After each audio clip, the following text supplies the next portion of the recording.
welcome to episode 28 of the Rewatch podcast presented by the Terrible Video Gamers Club. I'm your host, Tyler Schatz, who's just as full of hate as the best Clegane is. Joining me this fine recording session are one Stephen Howard. Just alive, living a simple life in a pacific community, and nothing will ever go wrong. What Amanda kind of community? Howard. Only a fool makes threats they're not prepared to carry out. One Nick Castillo. Don't cure a disease by spreading it to other people. And last, but certainly never least, one Gary Delaney. And now, in the new Mortal Kombat game, you'll find Sir Gregor Clegane, because he just ripped that guy's effing head off.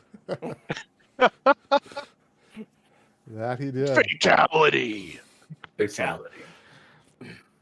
All right. For this fine recording session, we are going to be discussing Season 6, Episode 7, The Broken Man, and then Episode 8, No One. So jumping here into Episode 7, The Broken Man. Jon and Sansa gather troops. Jaime arrives at River Run. Olenna Tyrell plans to leave King's Landing. Theon and Yara plan a destination. Arya makes plans to leave. So I'm just going to start my first thing off here right away with the opening here. We get the shot that the Hound has returned. He is still alive. He did not succumb to his wounds. And also, too, Ian McShane shows up for his one and only appearance in Game of Thrones, who is a fantastic actor. Who's Ian McShane? He is the priest guy, the seven-pointed star guy who talks to the Hound a bunch. Okay. Subtitles list him as Ray. Okay. He's in a lot of shows like Deadwood. He's in the John Wick movie. He's in as well. In the fourth Pirates of the Caribbean movie. Yep, he's Blackbeard in that movie.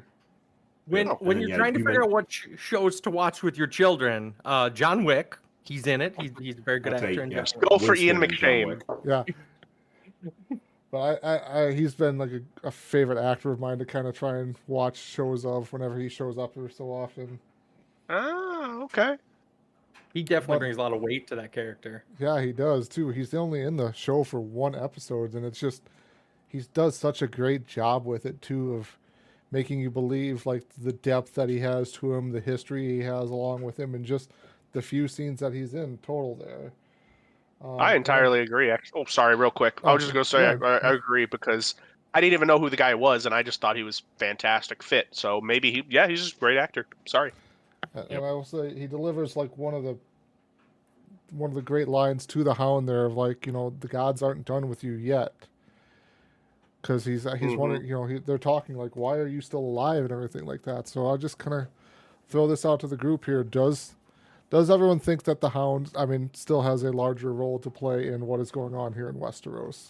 We all probably might know because of the ending here and everything like that. But I guess maybe the thing is at this point in time, like if we kind of think back to when we first watched the show, if you can think that far, do we kind of think was like, oh, okay, so they're bringing back the Hound. He must maybe play a larger role or something like that coming up? Steven. I did, yeah. I immediately thought he was going to be really involved the second he came back. There was no way that after this show makes such a point of killing off characters, if a character survives that killing off, there's a reason, and they're probably going to be heavily involved. At least that's how I thought of it at the time. I just assumed that no nice people ever survive this show, but all of the terrible people do. Like, other than Joffrey, your boy Joffrey. But there was a larger conspiracy to kill him. Whereas the Hound was just, he's too good to die in single combat in this show. Like, I don't know. Like, the deaths are, like, his death wasn't fully earned, I feel like. But it was just kind of to pull the rug out from under you. When was the last time we saw him? Because wasn't it like last season? End of season 4. Oh. It was a while. It was because it was as Arya was going across the narrow Arya left. Yep. So before Arya left. was quite a ways away. So anyway, that's all I had. Nick? I really think that his character, I agree, is such a prominent figure with the whole Arya start,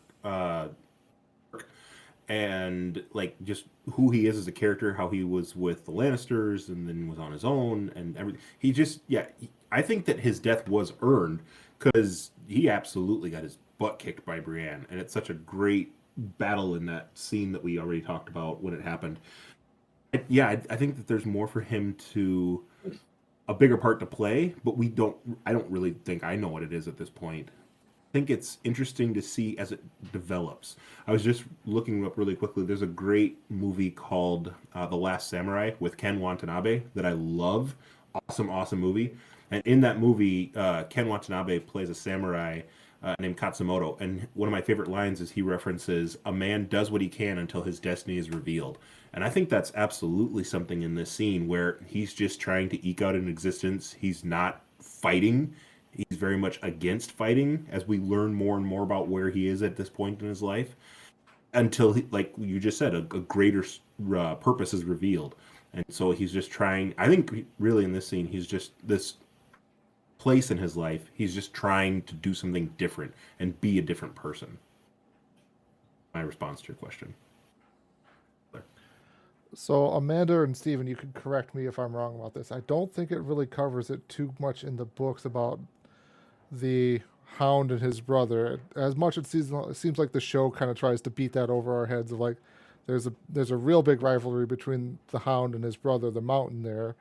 So again, jumping into my favorite place of theories and fan theories and stuff like that, everyone around this point in time was starting to talk about what was dubbed later as Clegane Bowl there of the Hound versus his brother. At some point in time, everyone's like, this has got to happen because they build up these two guys as basically being somewhat equals, and they're on somewhat of like a collision course there towards one another. But I don't remember it really being that prominent in the books there, really. I mean, the Hound is, as far as everyone knows in the books, he's gone. He hasn't come back. But there's talks of a large figure on this religious island, I believe, this shrouded figure that everyone in all the readers are kind of pointing to of that's the Hound there.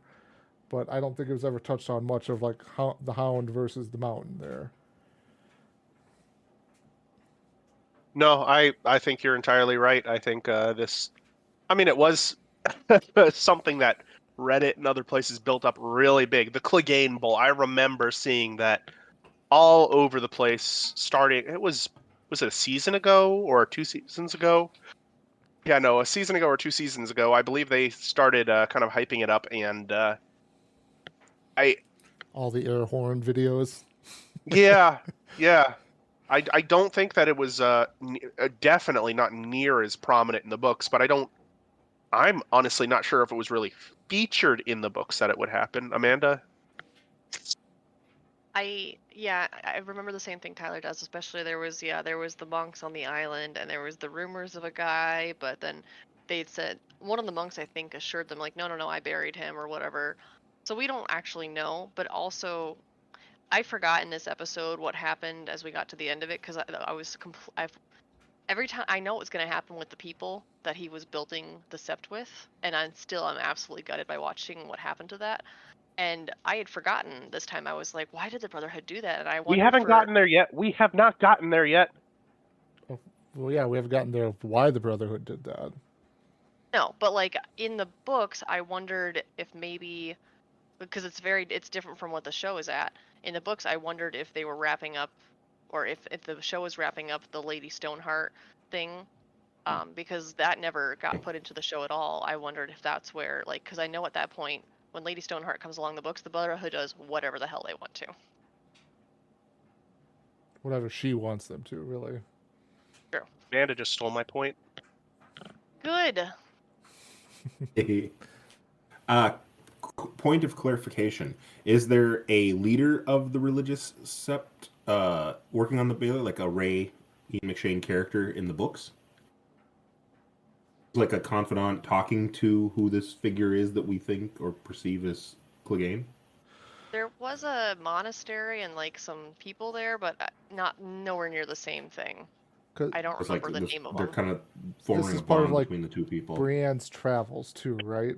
When she's heading north to Right. try and save Sansa or rescue Sansa. This is part of Brienne's travels where she comes across this You're right. figure in the religious group. Interesting. Yeah. But that was the point I wanted to bring up first here. So we're going to throw it over. Did you have something, Nick? Sorry. On this point, I really liked the Rey character who was trying to talk to Clegane a couple times. I kind of gravitated towards his persona, and I kind of looked up the double meaning in this episode is the broken man, and clearly it does reference Clegane, but I also saw a lot of that in the character of Rey. His little background story that he gives in the show of like where he comes from and who he was and the terrible things he said he did as a soldier just following orders, and how he now just tries to do what he can to make amends and bring happiness back into the world. We've seen a lot of characters who are very anti-religion, atheist, and we've seen a lot of characters who are very strong in their beliefs. Rey is kind of the first person who's working for the Sept, but he's said several times in his monologues talking to Sandor, he doesn't really know what to believe, and he doesn't know if they can hear him or not. Gods or the Seven or whoever, the old gods. He's just doing what he can to help, the poor and meager people of the world. And it was a really interesting kind of analogy, I thought, for who Sandor Clegane is now. He used to be a person who did terrible, horrible things. Sandor Clegane even says, if the gods knew what I did, why haven't I been punished? He definitely feels some guilt or remorse. Seeing how the character of Rey keeps trying to say there's good in you, maybe there's still something you can do, it's never too late to turn around. Even towards the end of this episode, where it seems like things may not be boding well for them, he's still someone who is very pacifist in what he's trying to do. And so I was really curious to you guys, Why do you think Sandor Clegane is here? To me, it seems like he's a fighter. He's very tough. He's grizzled. Why would I give two craps about what these poor random people are doing, let alone help them build this sept that even the leader doesn't really care much for? What do you think is his motivation for being there? Right or wrong? I'm just curious because I really felt like it was more so his bond with the leader that made Sandor Clegane want to be there than doing the work. Steven. I actually think, and Amanda and I talked about this and we disagreed. I believe that this is basically, like I said, that bucolic life that he wasn't able to have before. It is a release or he does not have all those pressures of having to go to fight, of having to go to kill. It is something different from him and something that I think that he might actually like or want to be in. I don't think he wants to go kill, murder, and whatnot. I think that's just how he's been bred. That's how he's lived. That's how his brother has lived. And so that is the rut that he knows. But he doesn't want to be in that rut. He wants to create a new rut. And this guy, who is Rey, is offering him that new path. He is not only offering him a new path, but really and truly, let's be honest, guys. If Rey walked up to any of us right now and said, hey, I'm building a sept out in the woods. All you have to do is chop trees and be part of a really nice community. And you knew it wasn't a cult where he was going to force you to drink Kool-Aid. Wouldn't you go? I mean, I'd go. I He really hops like in a cop, Kool-Aid. man. I really like Kool-Aid. That's my opinion. I just really like Kool-Aid. I guess sort of similar to Steven's point, but I think maybe Sandor is just trying to, I don't know, repay somebody for saving his life. Like, and honestly, he's been under the Lannisters' thumbs for so many years, and then the last time you saw him, he was just doing something purely for money. He was gonna try to what was it, bribe, or what do you call it when you try to get extort? He was trying to extort money out of Lyanna for her niece, and then he got there and found out Liana? I'm probably effing up this name. Who's the one in the high place with the mountains? Lisa. Liza. Lysa. And then found out Lysa had passed away. So I'm sure he's just that was all the further his plan had went at that point. And now that he's got to repay somebody, and he's just probably just trying to wait to get back on his feet. I saw Steven do a very, very visible cough. I muted myself. Thank you very much. Tyler, what do you got? I would say like the Hound even mentions it too. Like he's driven by kind of hatred still. So it feels like him being with Ray kind of offers him a chance at a different life, a life outside of the violence, the killing, and all of that stuff. So it seems like he's trying to kind of seek some redemption, possibly, maybe, or the ability to help others, not with a sword, but like with his ways there, basically to help others instead of always hurting others. There, Amanda. Honestly, I think most of him. I think 75% of him is like, hey, look, there's food, and okay, work here. We're good. I'm strong enough to fund off these. Look at these villagers. They can't take him. It's fine. We've got food. We're good to go. But I do think, I mean, we've seen proof before that he's, I hesitate to use the word good person, but a better person for the standard that Game of Thrones sets, I guess. But for the most part, he denies it, and he commits all these acts because he's got to survive, and that's how he takes it. So I think he wants that, but it's such a tiny part of him that most of the time he's just doing whatever it takes to survive. But it gives him hope, and as we see, when they were killed, it made him angry enough to do something about it rather than shrug his shoulders and be like, that's how the world works, shouldn't have been so stupid. Wait, they were killed? Yes, that was all of my thoughts. Was exactly just the whole who he's trying to be, who he hopes to be. It seems like it was a very moral decision, and of all the people in the show, Sander doesn't really strike me as somebody very moral. So it was just, I wrote that down. It seems like he was developing or evolving as a character was all. I guess before we leave this point, I honestly think when they had the cold open of this show, you almost thought it was like Little House on the Prairie. Like, it is a very different tonal shift for the beginning of a Game of Thrones episode. That's very, very green, very happy community, and the end of the cold open is the reveal that Sandor Clegane is alive.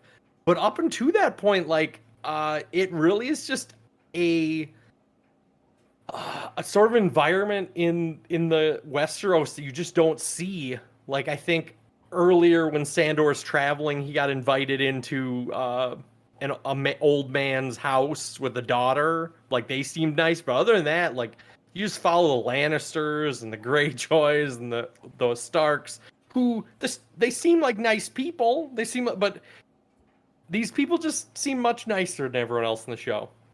But anyway, that's what I was going to say. It was definitely a bait and switch, because it was, yeah. If all of Game of Thrones was that happy and nice, it wouldn't have made it past 2 episodes. Yeah. Very idyllic looking. The titular title of The Broken Man, it just, a lot of this episode, like you said already, focuses on the whole story arc of this small little throp of people. So I really focused on the broken man, and hearing that from both sides, not just Sander, but this character of Ray, was where I had a lot of my notes this episode. Points for using the word throp in a correct way. All right, Nick, since you kind of brought up that last point there, did you have anything else from the episode you wanted to touch on? From this episode, not entirely. The scene where Marjorie interacts with her grandma, Lady Olenna, that was still this episode, wasn't it? One was another one that was I forget where it was in the episode, but I think that was this episode. I think that was let's see. I wrote down one of my notes. She gave her grandmother that sign Yep. that she's not a complete sycophant. Because Right. no, she's trying to convince her not to, or convince her grandmother not to stay. She's trying to get her out of the capital. I can talk about it. I'm sorry if it's in the next episode. No, I wrote it down. I think no, it's it's in this episode. Yeah. It's this Got it. episode. myself, but that scene was really interesting because I know I have put forth a bunch of different hypotheses about, is Marjorie playing at who she's pretending to be? Is she actually converted? And for this scene, it really solidified it for me. I did not remember at all that she had a secret confiding note to Lady Olenna about her leaving the capital. I did not remember that at all.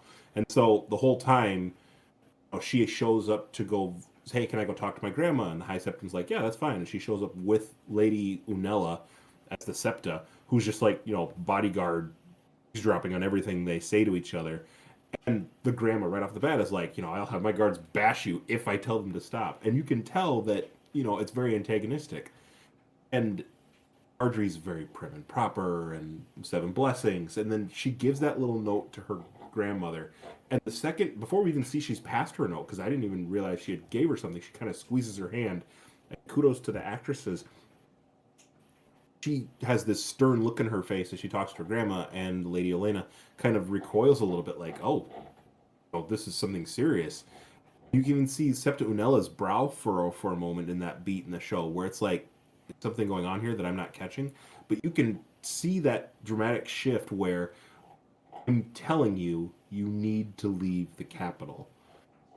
There's clearly subtext there, where before, Marjorie has always seemed on the level. This is who I actually am. I need to repent and I need to be this person. But giving that note to her grandmother shows that there is something, not really in an evil way, but beguiling about who she's trying to be. I thought that was really, really telling that she is still somewhere Marjorie as we originally were introduced to her, and she's playing the part in here.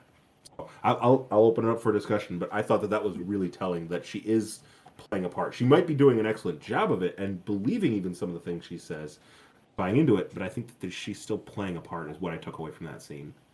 And I'll open it up to discussions about differing opinions. Gary. Is it possible that she's not fully, that the reason she's trying to warn her grandma is truly that she has had a reevaluation of her faith, and she just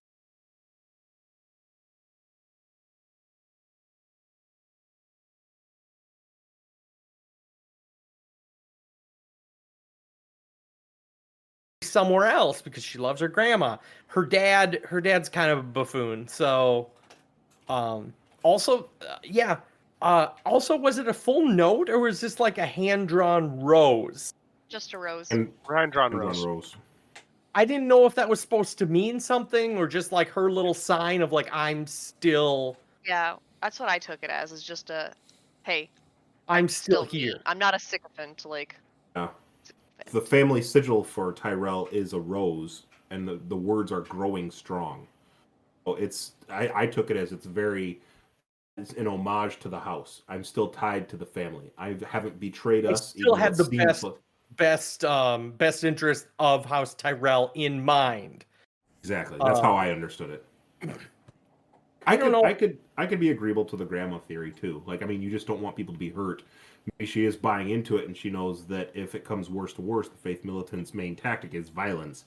And so I believe these people have the best interest in mind, but I know they're capable of great violence too, and so I want my people to be away from that. Also, it's interesting to me that like Marjorie's dad, who's obviously, I'm sure, just he's kind of a doofus in this show. Ace. Like, he hasn't taken a harder point on his son and heir being imprisoned. Like, but then again, I don't think he has very many speaking lines in general. So, anyway, Steven? So I'm pretty sure that Marjorie is, as you guys were trying to say, trying to communicate to her grandmother. And the communication that I got from it is, 1, you're not safe. 2, you could be a hostage and you are a threat to me. 3, I am of my own mind. I have not converted. And that's, I think, what I had mentioned this on the previous episode, that I didn't think that Marjorie had by any means converted the way that she said she had. And I'm gonna keep sneezing all episode. You're allergic to Gary's comments. Just I admit am it, it's allergic to fine. Gary's bullshit. No. Oh, sorry. No, I think that and this was actually going to be one of my points as well. So thanks for stealing both my points. But, she is. This underlines for me how dangerous Marjorie could be as an actor, because now she is in with the enemy. She has communicated to her allies, quote unquote allies, that she is still there, and there is only one group, I guess, that she should be wary of still, and that's the Cersei group. But she has basically pacified all of her enemies to a large extent, and I think that she very much sees Alana, the Queen of Thorns, as a liability, being in the where she is. I I was also just, love I guess, Steven. Like Steven likes to mention everyone's names and like pronounce them all wrong, and I thoroughly enjoy listening to what he calls people. What was this all about here? Sorry, Gary. They get darker suddenly. I see a lot of shade on this call. yeah, Right? I was gonna agree with Steven that yeah, I think she's doing it for her grandma. I already made the point she did it for her grandma, but it's something about if you play the Game of Thrones, you either win or you die. Like she's playing the Game of Thrones, like, and as Steven pointed out, like, she has a like power in all the sectors. She has the faith power. She obviously is trying to communicate to her grandma that the Tyrells should still back her, like, because I think that's maybe what the play is that if she goes this crazy, her grandma might recoil, and her grandma might work against her. So this is her trying to say, like, I'm still of sane mind. Please don't work against me. And as Steven said, it's going to be easier for her if the Queen of Thorns is not in the capital to control the situation. And also, like, yeah, the Lannisters are still kind of questionable, but ultimately she's married to the king, and the king is the most powerful Lannister at this point. And even Cersei's uncle is still is the hand of the king, is still subservient to the king. So all of the power of the Lannisters is still with Tommen. So I think she's playing the Game of Thrones, and she's winning. Nick? I'm glad, two good points there. Steven, I'm glad you brought up how dangerous a character she is. Like, we know Cersei has a tendency towards outright violence, and she's dangerous in that regard. But yeah, I think Marjorie flies under the radar for most of the characters because they don't see her as a threat, but she can very quickly become manipulative by being enticing. And then, yeah, you mentioned too, the second point, Gary, about being married to Tommen. Like the interaction there too is that the High Septon tells her you haven't been to the marriage bed since you've been able to go visit the king. Like that's a big power move. I mean, all we heard from Tommen when they first got married was how they were nonstop bunnies. And Tommen was like, I'll do anything you want, right? But now not being there because she's trying to put on this, again, my perception, facade of being pure and trying to understand the text and her new role as the bridge between the crown and the faith. She's been denying Tommen in that regard, and Tommen has kind of been cozying up to the High Septon, High Sparrow, and what he's just been regurgitating the High Septon's creeds and what he wants to have happen. So it's really interesting move that's what she did. I think why she's doing it is because she's kind of tied to this facade. Maybe I'm wrong, but it seems like also there's repercussions from that trail as well. Yeah. Well, chalk up one for everybody agreeing with Steven, because I also think you've got a good point about Marjorie being much more dangerous than we give her credit for. She's got, considering I like her, so I don't consider her dangerous, but no, she absolutely is to the people that don't like if they're gonna underestimate her. I also thought there was an interesting part when when the Queen of Thrones decided to leave, Cersei came to be like, you can't possibly be doing this. You can't be leaving. Cersei wants her help, wants Olenna's help. And Olenna speaks some truth to her. Our 2 houses are at war because of you. My grandson rots in a Mhm. cell because of you. Great lines. And I thought in that moment, like, if Cersei, if it was a switched the other way around, if Olenna had done this to Cersei and got her kids locked up in a cell, Cersei would never forgive that. She'd have killed someone by now. Okay, are we expecting Cersei to have any sort of introspection, though? Cersei No. is. What's wrong with Cersei, Steve? She got a problem? Yeah, I got a problem with Cersei.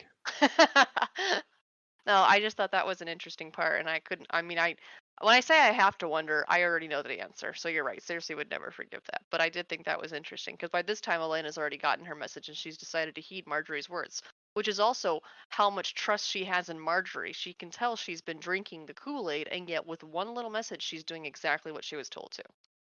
Absolutely. Nick? Absolutely. Yeah, no, those are some great interactions too when Cersei stops over there. Because Cersei's like, I thought we were going to storm the Sept together, and you're going to back the Tyrell army against my Lannister army, and we were going to save our kids. And Elena's just having none of it. She's like, just like you said, we're at war, our kids are doomed, our house has faced collapse because of this. And there's just some great one-liners in there. I wrote down how Lady Olenna just stops what she's doing. She's like, I can't recall if you're the worst person I've ever met. Yes, I loved that line. Just like this stab right through her heart of, clearly she's one of the, oldest generational people in the show. She's met a lot of people in her life. And the fact that she's just like, you are the worst kind of person. And it just drives this nail into Cersei too. And really the final thing when Cersei keeps trying to ply to her, like, no, stay, is I still recall the smirk you gave me when they hauled my grandchildren off to jail. Right? It's like, your cards are played, lady. There is nothing you can say that's going to make me want to be on your side. I was on your side last time simply out of need. There's nothing you can say that will make me come back your cause in this. You are on your own. And it's just, I think it's a very, again, there's very little introspection that Cersei's given herself able to do, but I think it's one of those moments that's kind of laying bare how backed into a corner Cersei actually is. And yeah, really, really great moment there with Lady Olenna. Such a great character.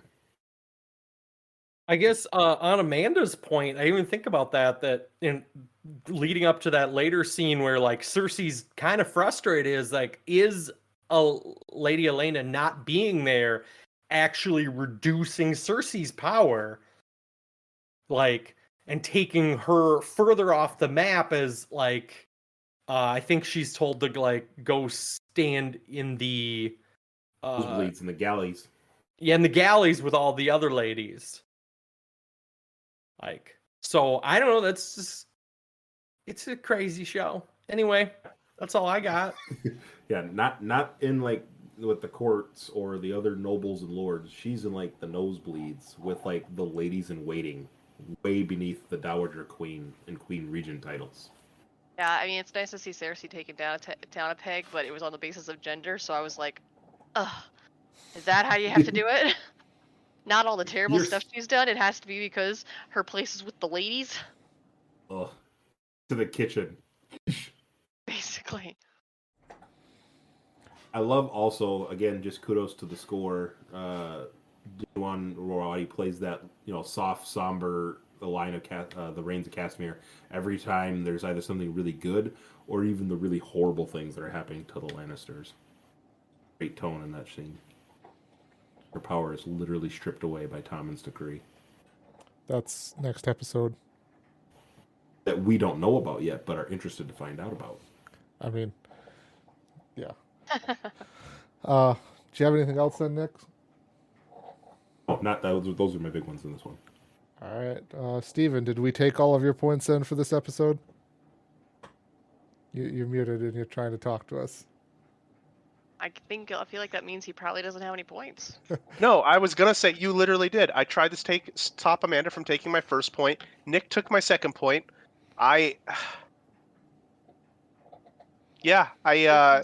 Yeah, This is nothing. the episodes that Steven learned that he's the only one of us that doesn't take notes when he's watching. That's why he only has 3 points. Okay, how about this? The small And my violin last point, plays. my last point is going to be the conversation between Theon and Yara, where Yara gets real with her brother and starts really talking about, yeah, you've had a shit life, you've had a crappy life. It's yeah, I know. You've had a crappy life. Get over it. Either go one way, and it's not a way that I endorse. I'm not even going to say it out loud, or get your crap back together and let's go. And so it's a very real conversation. It is a kick in the butt that I think Theon needed, and she is again one of the other characters in this show that I just really really like. Yara is pretty much awesome. It's a lot of tough love for Theon, right? Like, hey, Mm-hmm. if you're not going to be helpful, then do it. It's like, whoa. Um, Also, kudos for the show again for throwing some more diversity there on people who are, different than what you would normally think in that show. Yara's pretty BA. Agreed. I was touched That by was my last point. she gave him some tough love, but she also was like, "You're my brother. Like, I really care about you." Like, it was very touching. While tough.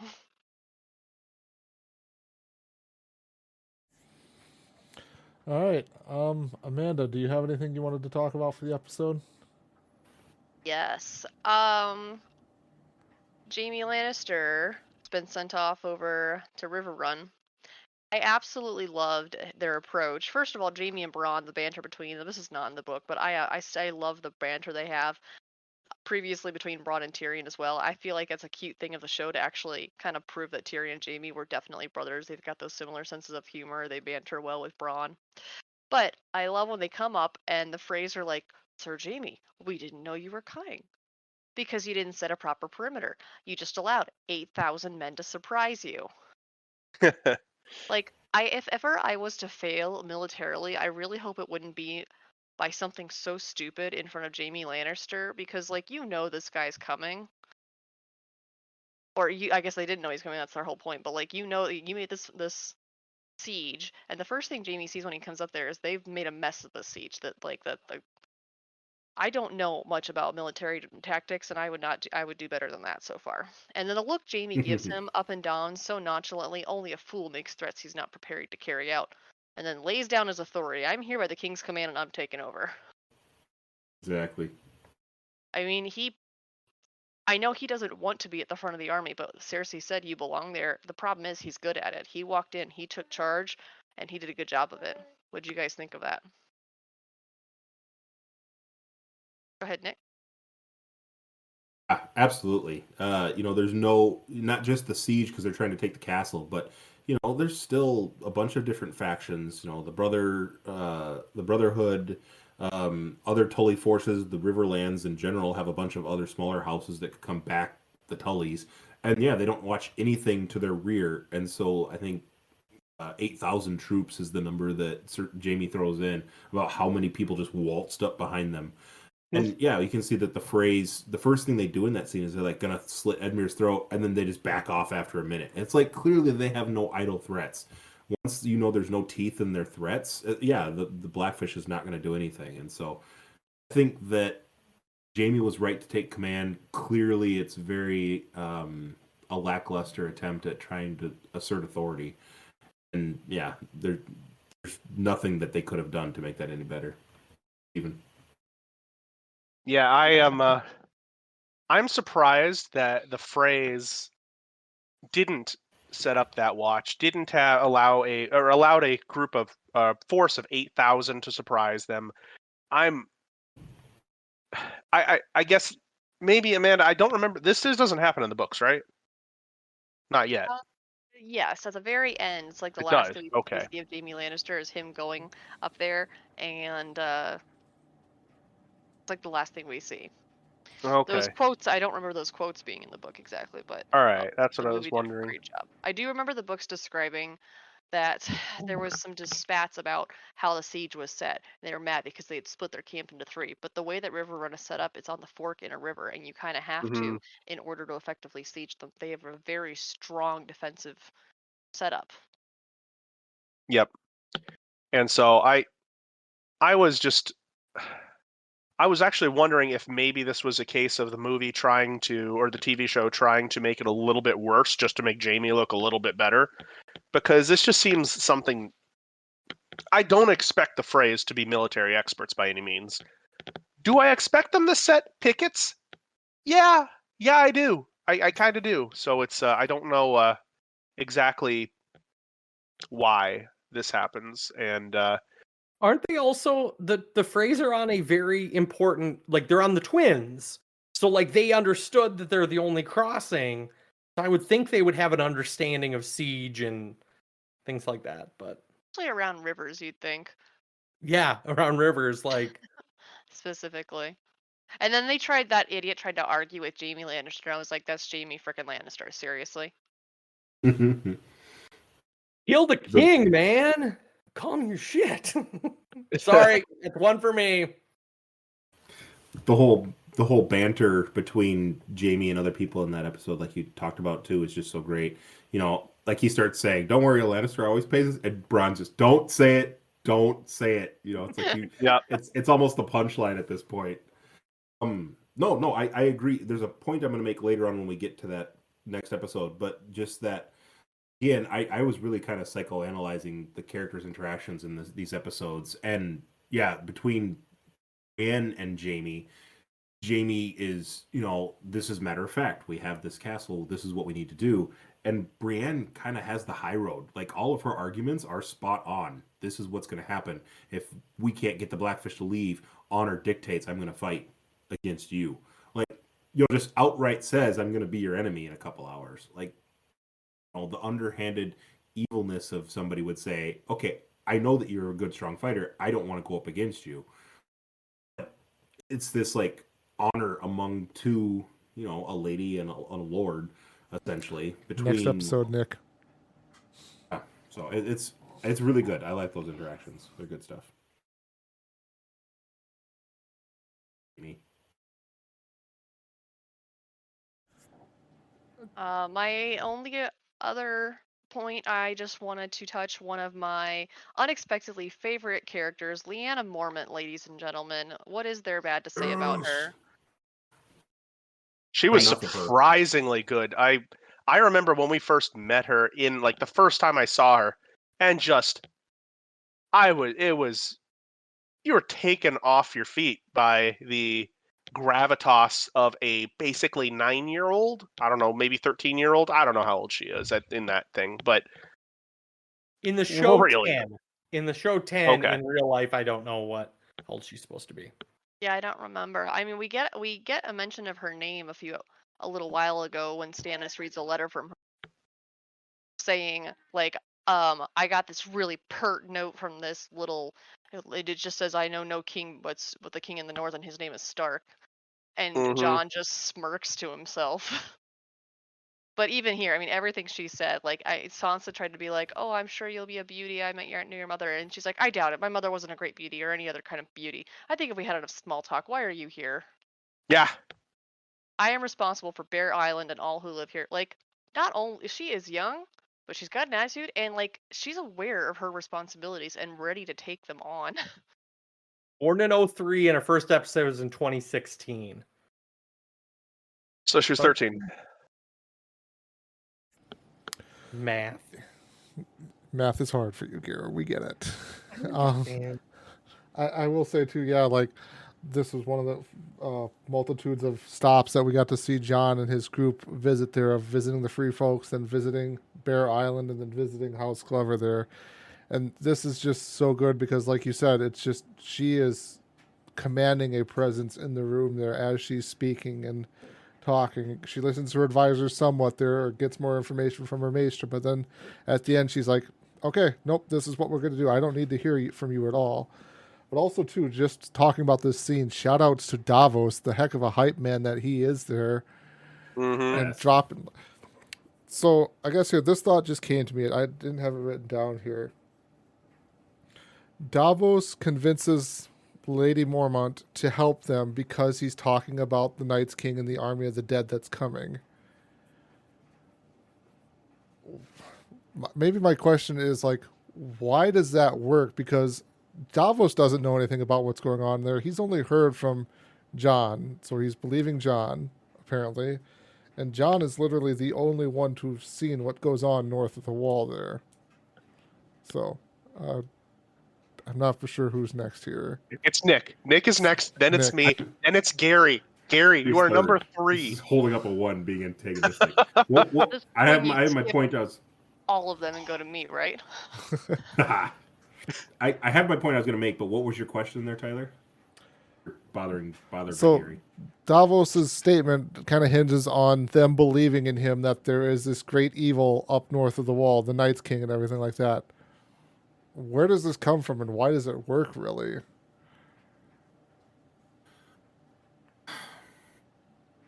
I guess I'm not sure. I think because she's a northerner, and the northerners probably believe in more.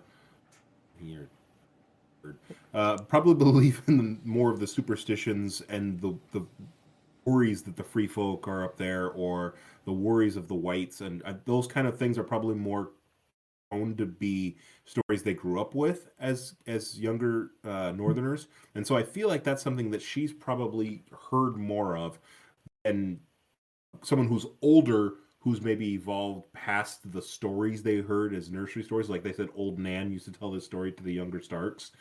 So as kids, you hear these stories and you kind of grow up with them. Yeah, we've all heard the stories of the White Walkers.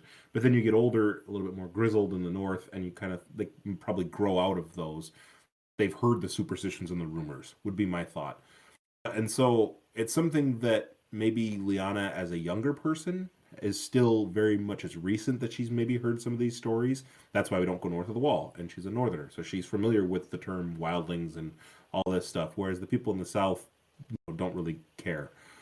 That would probably be my response to the question. It's something that she's more prone to hear, and she's already throwing tons of shade at the 2 highborn kiddos who are there, and Davos being just somebody who can talk to her from a similar background, who didn't anticipate, like Davos said, to be where they are. She maybe relates to him a little bit more, so she's more receptive to hear what he has to say, and just happens to take it more as a grain of truth. My response to your question. My point I was going to make really quick is you hit the nail on the head with both of those two things. Davos is a serious hype man. Not only here with Jon, but he also hyped up Stannis to the Iron Bank as well. It's like, if you can't get your point across, bring a Davos, because you're going to get whatever you need to argue with. And then the other point, too, was, Lyanna, you said, is great about when she needs to listen to her advisors and when she's willing to make those decisions and stand on her own. We said before, with other leaders and Dany across the Narrow Sea, leaders don't always listen to their advisors, and Lyanna's like, who's this? Talk to me. All right, I don't need you now. Go away. And makes a decision on her own. That's how you become a good leader. You're willing to stand on your own 2 feet, but at the same time, you know when you're in over your head. That's all I had to say. Steven, you are next. So I agree with you about the age idea. Why Lyanna, I guess, goes to trust, and that's the younger you are, the more capacious your ability or want to believe. Capacious is expansive, but anyways, your ability to believe in fairy tales, in myths, in whatever it happens to be. I believed in the Bermuda Triangle for a good long time when I was younger, and so I can feel that coming across when they come up and say, "Hey, it's not only is it it's not some random person coming up to you and saying, "Hey, the Bermuda Triangle's real. Do you want to come find it with me?" It's at this point basically the president coming up to you with the Secretary of State and some random dude that's really just on the level, all saying the Bermuda Triangle's real and we need your help. Yeah, all right, fine, I guess. And I guess my second point on that as well is she's also not giving up a whole lot for everything that the Mormonts do have. Numbers is not one of them. Yeah. Yeah, but it means so much more, Stephen, when you have that little. Does it? Davos Okay. says if they're half as fierce as their leader, they're worth it. Thank you. It's true, and we take note, viewers or listeners, of the number of times that Mormont warriors will be mentioned in the remainder of this show. Take note. Hey, take note. How many times do we hear about Mormont fighters dying, though? I guess we'll have to watch the show to find out. It's true enough.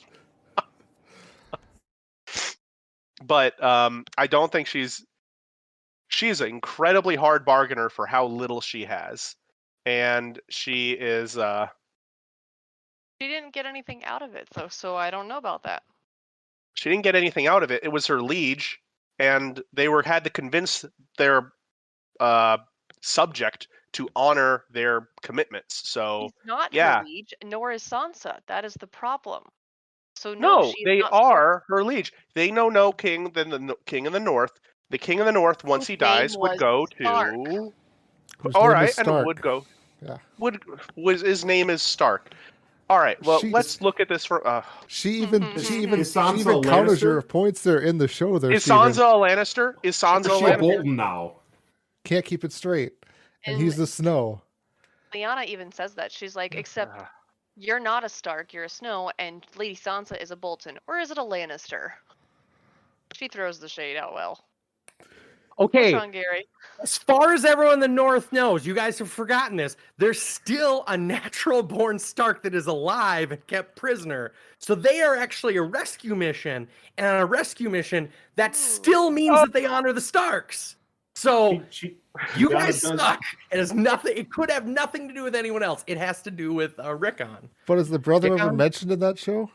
Yeah, did In they that mention part? it to anybody else? I thought Ramsay just taunted them with it. I didn't think he had announced it. I feel like that'd be really bad for him It to was. announce. It was in that conversation that It was in the letter that they read, and then John starts reading and then stops and took puts him it away. prisoner. But he says, Well- "Yeah, I will flay your brother and do terrible things to your sister." So we remember the letter, but now we're talking about the conversation there. Is that ever mentioned to Lady I Mormont? thought it was.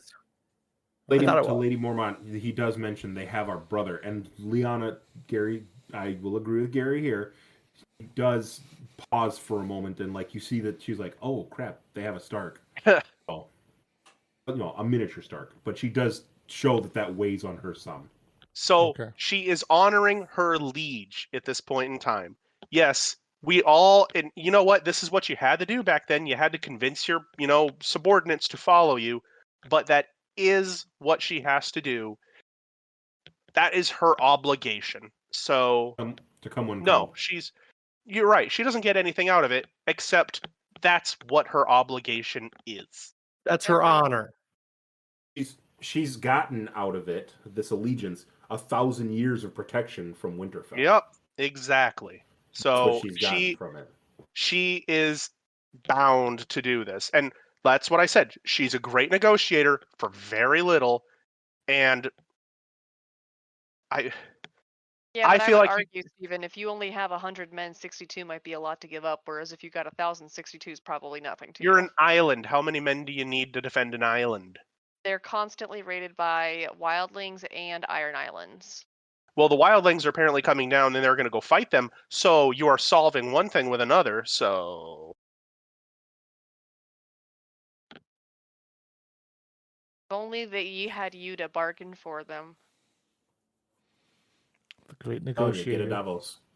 yeah, Davos. Yeah, I don't know if you could. They didn't need you. They got Davos.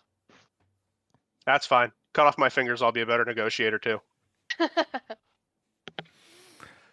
you have anything else, Amanda? One more thing, but I'll wait.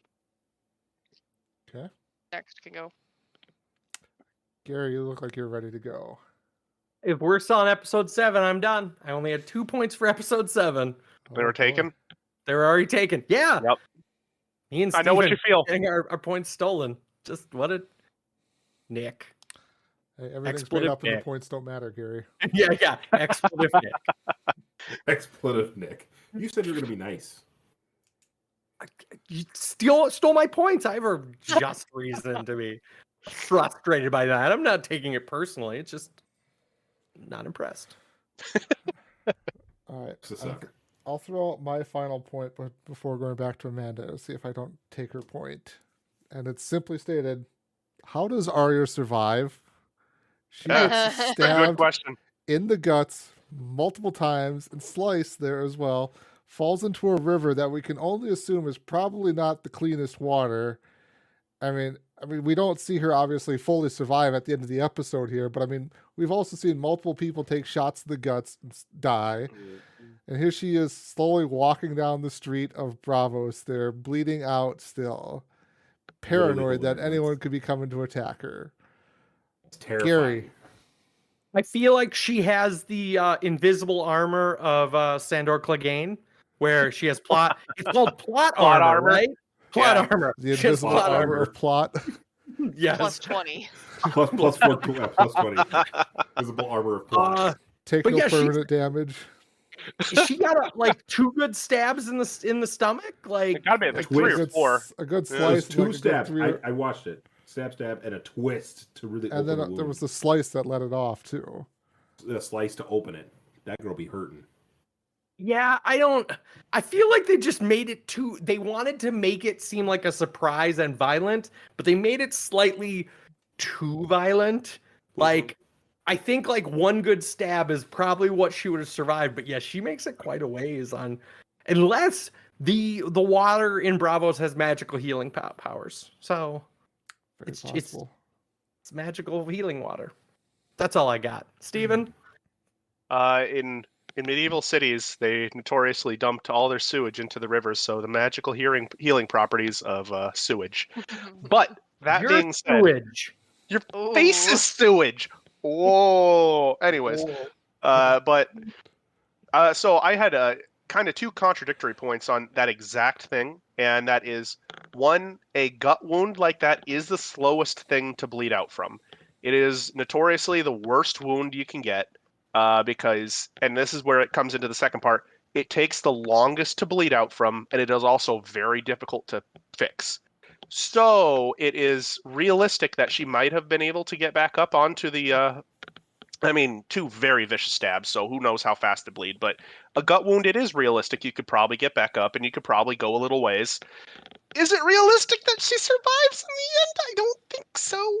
Unless she had a healing potion, and that plus 20 plot armor. Exactly. Plus 20 plot armor. Yeah, no, I have no idea how she survived the internal bleeding. That's where I come down on. Amanda. I could see possibly surviving it, and because like you said, it can take actually longer than you think to bleed out from those things. However, I can't see her vaulting over a thing, climbing out of a river, going down. Like, she doesn't just casually walk down some of these stairs and stuff either. Like, she's like moving. And then my other thought, I kind of wondered, like, she was kind of stabbed similar to Rob's wife way back when at the Red Wedding.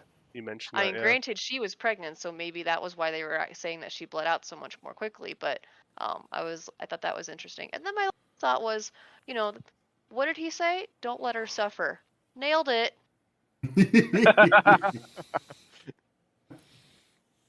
On to Nick. The waif is terrifying. Like, all these people who hate other people in this show, it's just gory violence on people, but you see them coming.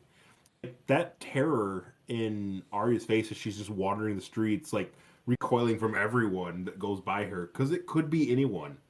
That's how terrifying and like psychologically, whatever, it's just terrifying. As far as how she could have survived, yeah, I'm with everyone else. I have no idea. The first stab we see from the back of Arya with a slice, so maybe she didn't get very deep. A thin, narrow slice is bad, but it's not a wide open wound. She does have a small little knife that she's stabbing her with. It's not a big butcher knife. The stab and the twist specifically, like if you have a hole, that's going to bleed out much quicker, even if it does take a while to bleed out, than a simple stab. You can hunch over, you can put padding in there, you can put pressure on the wound and slow the bleeding. The internal bleeding in the chest cavity is something that would be more dangerous than if you'd actually sliced an organ, just because that blood boils up, and then you get, the bad blood become, I don't know the actual medical term for it, but the bad blood pools up, and then that actually, the bad blood is what gets into your organs, and that's what kills you. Sepsis? Question mark? Anywho, I think the turn and the twist is what maybe would have done it for her. But yeah, she jumps in the water, and to be able to hold your breath underwater while the waif is like waiting for you to come back up too, like, I mean, you're bleeding out and sore and wounded and surprised. I'm surprised that she had the wherewithal to hold her breath under the water or to get away quick enough under the bridge. So I don't know how. My money on that instance is not a start to the trend, but I would say that is either poor writing or plot armor. Are both of the chases in this episode? Are they in two different episodes? Because there's the initial stabbing, and then there's a different. But yeah, I kind of merge those two chases together, and I think there's probably there could be like a week or two time jump in between the two chases. There's some days that pass. Yes. Yeah. So I thought initially she gets stabbed, she rolls off, and then she swims up, and then she walks through the streets. But I don't think she sees the waif again in this scenario. Correct. That's all in this scene, in this episode. But yes, like on a rewatch, you definitely catch the fact that she is afraid of everyone because she thinks anyone could be the assassin. So that has a lot more layers on a rewatch than on initial watch. She's just like afraid and trying to figure out what her next move is. So, Steven? I did want to also examine the actions of the waif in general for that attack. The fact that, yeah, you stab her twice in the gut, but one stab to the heart and she's gone. So I mean, you could have hurt her and then neck, or get the neck, garrote her, yeah, something like that. I feel like it was a very in Westeros. I mean, they have faces that can change. I assume they have garrote wires. But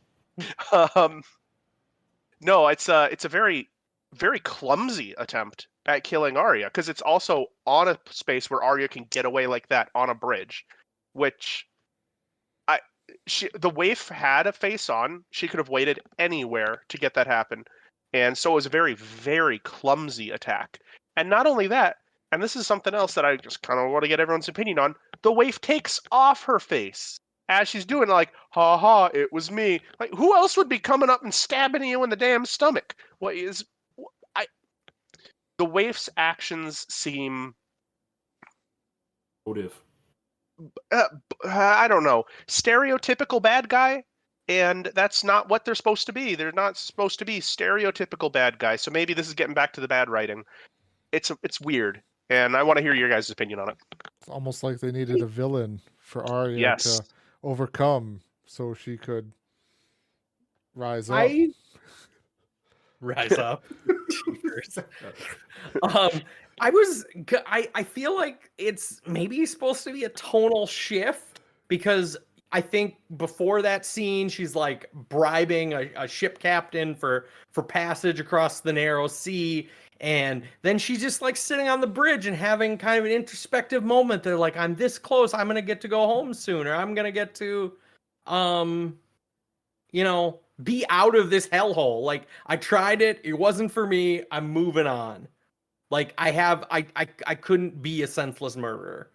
So I thought it was mostly just a tonal shift, but yes, also a very poor assassination attempt for what should be a talented assassin in training. So, Nick? I disagree with both of those comments on both you and Steven. Box on both your houses. I think that really it's not that she's clumsy. She wants her to know who it is. It's much more revenge based than it is me doing my job. Because, yeah, as you pointed out, Jaqen H'ghar says right off the bat, don't let her suffer. Because, again, I've made mention to this. I think Jaqen H'ghar holds a special place in his heart for his new little killer, Arya. But Waif is angry that some little upstart is maybe working closer to Jaqen than she wants to be. And so the waif is very much, I've mentioned too, why does the waif hate Arya so much? I don't think it's because Arya needs some person to be her villain. Waif is just that role. She's just the antagonist to whatever Arya's trying to do at the House of Black and White. And so, yeah, she reveals her mask. She purposefully pulls her in close to stab her and smirk at her as she guts her. I think it's not that she's doing it very poorly. I think the position where she gets her over the bridge allows her to escape. That wasn't really thought out. But she's again much more in the emotional aggravation, aggressive side of her thinking. Again, psychoanalyzing side of that aggressive attack than really the logistic. This would be the perfect place to do it and make it clean. It's she wants Arya to suffer. She knew full well when Jaqen said, "Don't let her suffer." She's like, "Yeah, okay, I won't," and smirks. I think she totally intended to have her suffer. If she could have made it worse in a more public place, she probably would have. So I don't think that it's. I disagree with that. I don't think that it's because she did it poorly. I think she did it how she wanted to do it and make sure Arya knew it was her and take her mask off. I also think it was likely done for us as the audience. You know, I was ranting before about people up in what is the super cold north not wearing hats. Like, if Mhm. you've been in the snow, it's the first thing you're going to do. And Stephen Wood kept pointing out it's for the audience so that we know who's who. And he's got a fair point. And I honestly thought she took off her mask so that we would know, just so that we weren't in any question. But I do think she really wants Arya to know. Like, she chose this. And, you know, the guy, Jaqen said, don't let her suffer. And she's like, you got it, boss, no problem. You got it, boss. I mean, she picked a place. I don't know if she chose the bridge poorly or because that was the one time we saw Arya not surrounded by people. Because I assume it's a little harder to do it in full view of everybody. But I do think she wanted Arya to suffer, and she did it on purpose. And because she could have just slit her throat and be done with it. Right. Okay, but you can cause someone to suffer and do your job well, because she doesn't do her job well. I don't care what you say. Arya doesn't die. That is a poor job. She is an assassin. If you don't assassinate your target, you're a bad assassin. I don't care if it's emotional or whatnot. You're bad at your job at that point.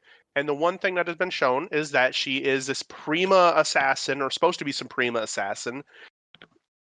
And so it doesn't make sense. It doesn't. I understand the ability, and there could have been a whole bunch. We have seen evil in this show. You could have killed her with supreme evil.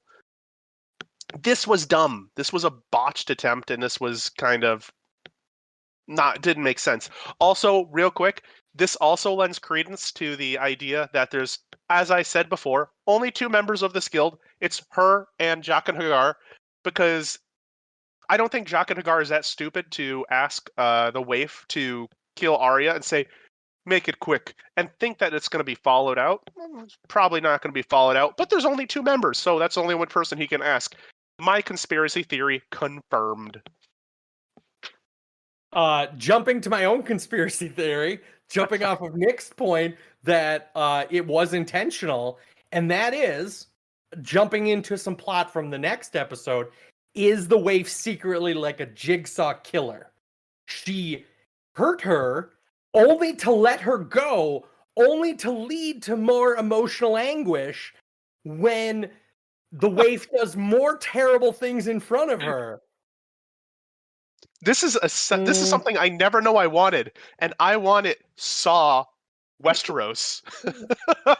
They're in Bravo, silly. Bravos, Bravo. whatever. Can I jump to that point for the next episode just to complete my point? Go for it, Gary. Connect your dots there. Paint us your word puzzle. The waif hurts her only to know that the only place she'll go is to this actress who she's befriended, the only person in Bravos who knows her true face.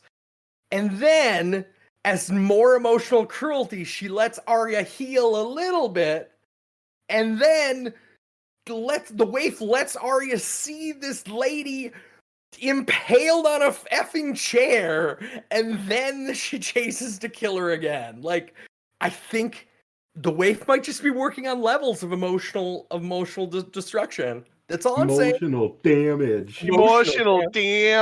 Anyway, that's my conspiracy theory of the day. Amanda. Okay, I don't know if I can follow up on that with anything good. But soul can.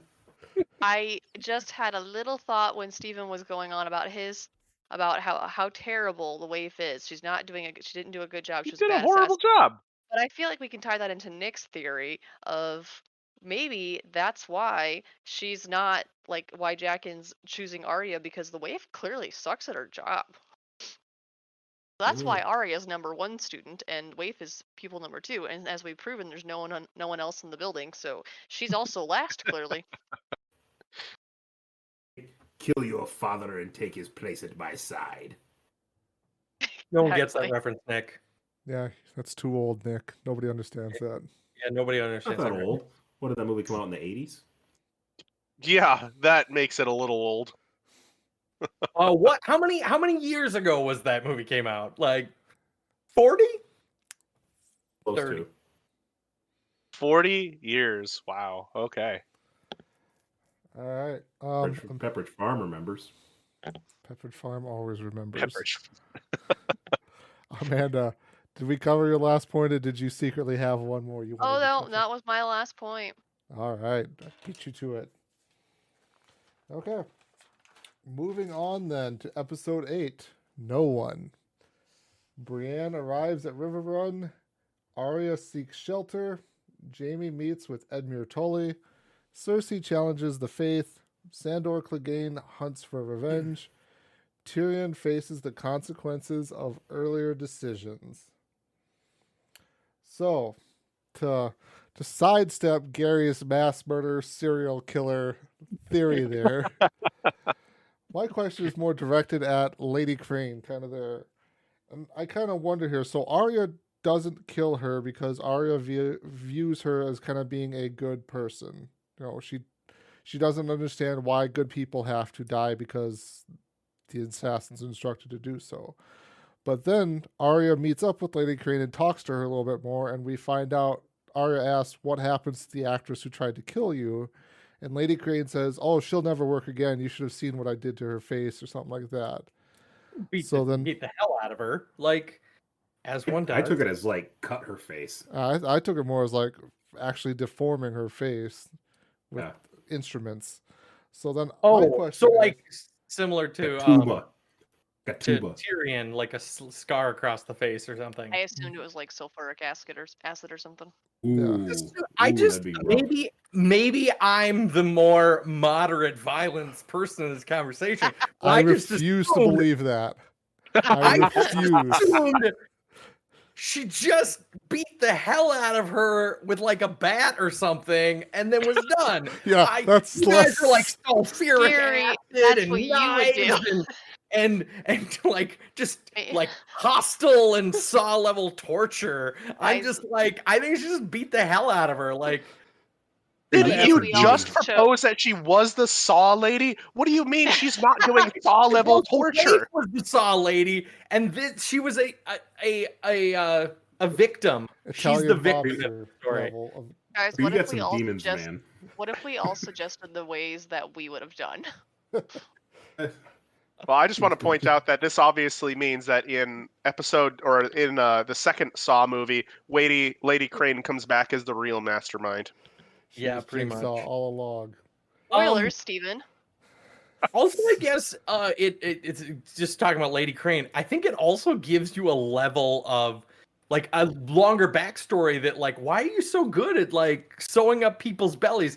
Oh, I had other husbands and I used to stab them, but then I felt bad, so then I sewed them up, and you're like, oh, so maybe you're not that great of a person. So yeah, Some serial killer level stuff right there, man. that's my question here. Like, is she really a good person then, or did Arya basically just assume based off of what she saw in the theater and play and kind of how she kind of sort of was in the background of No her one in being a Game good of Thrones person? is I a mean, good person. she's probably not like pure evil like Joffrey and Gary's favorite hero of the Revolution there, but like, is she really a person who should have been saved the way she was, Steven? I'm not sure there's any good people in this entire world. There aren't any purely good people. There's Agreed. none, except for Agreed. Jon Snow, and that's why he's boring as hell.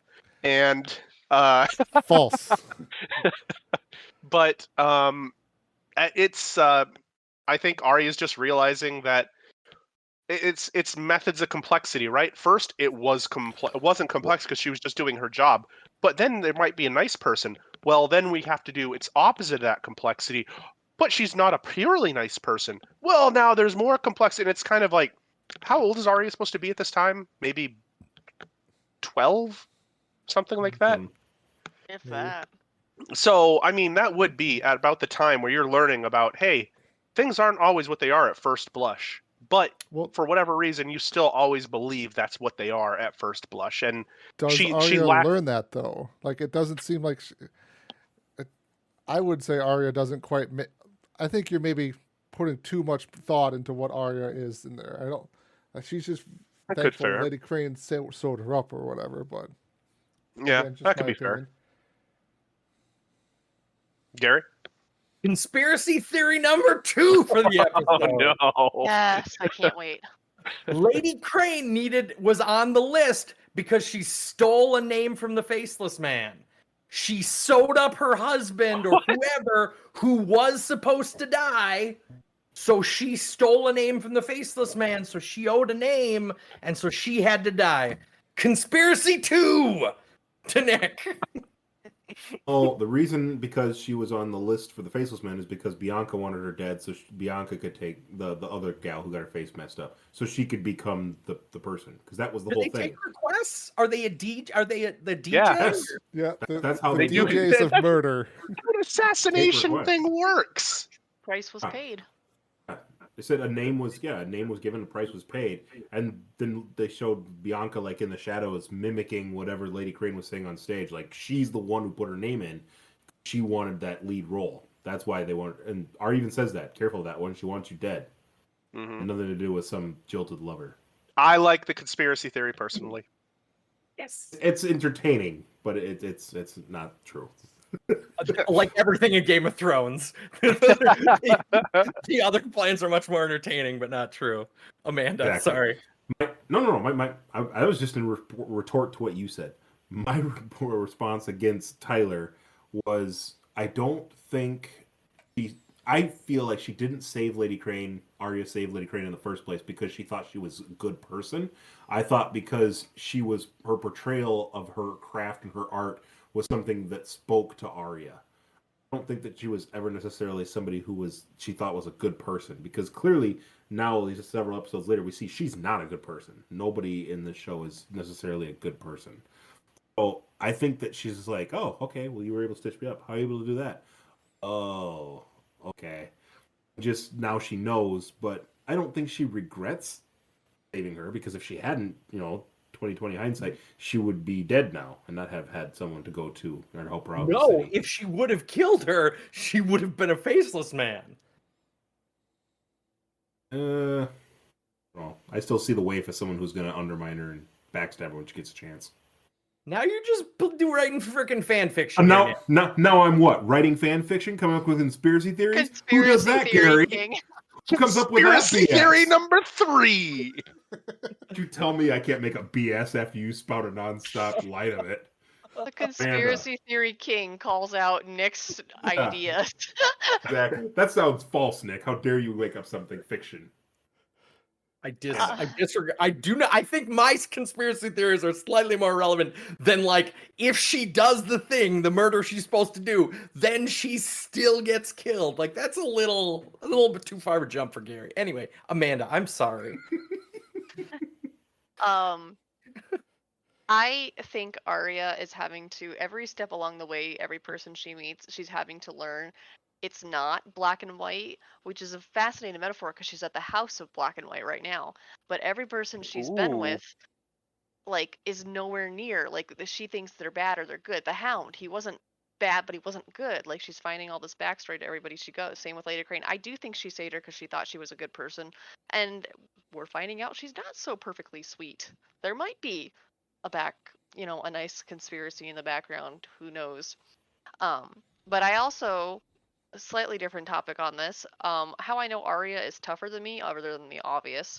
She can vault off a second story and land and run after only a few nights worth of sleep and stitches. Though I grant you, it was kind of feel the pain or don't move anything ever again. But like, Superhero pose. I mean, I know, I can sleep wrong and I am limping through the day, whereas Arya here has been stabbed and stitched up and just vaulted. I can't do any of that. It's like John Wick level stuff. I do wonder though. Lady Crane offered her that also one little run away with us, go with the play, do this. Will that be Arya's like greatest what if? Ooh. On to Tyler. I will counter Nick's point about Arya not knowing she's a good or not thinking about her being a good person or not, because she does clearly ask Jaqen, like, talks to him and they kind of Ooh. discuss, do all good people like do how does it go here? It's like not every good person deserves death. Does death come just for the wicked, or Yes, yeah, that's something what it to is. that extent. That's I all I retract wanted to my talk previous about. state. I retract my previous statement. Excellently argued, sir. Point before Gary. No, you're still waiting, Gary. But yeah, Wait, go ahead, no. Nick. Excellently argued. I was psychoanalyzing a lot of this show, these episodes, and even the title of this episode is "No One," and I read that into no one can escape their nature as well. Like no one can change who they are either. Arya shows that she's still Arya by the end of this episode. Arya shows that she is trying to be a good person but can't escape her circumstances. No one can change their culture. No one can change their circumstances.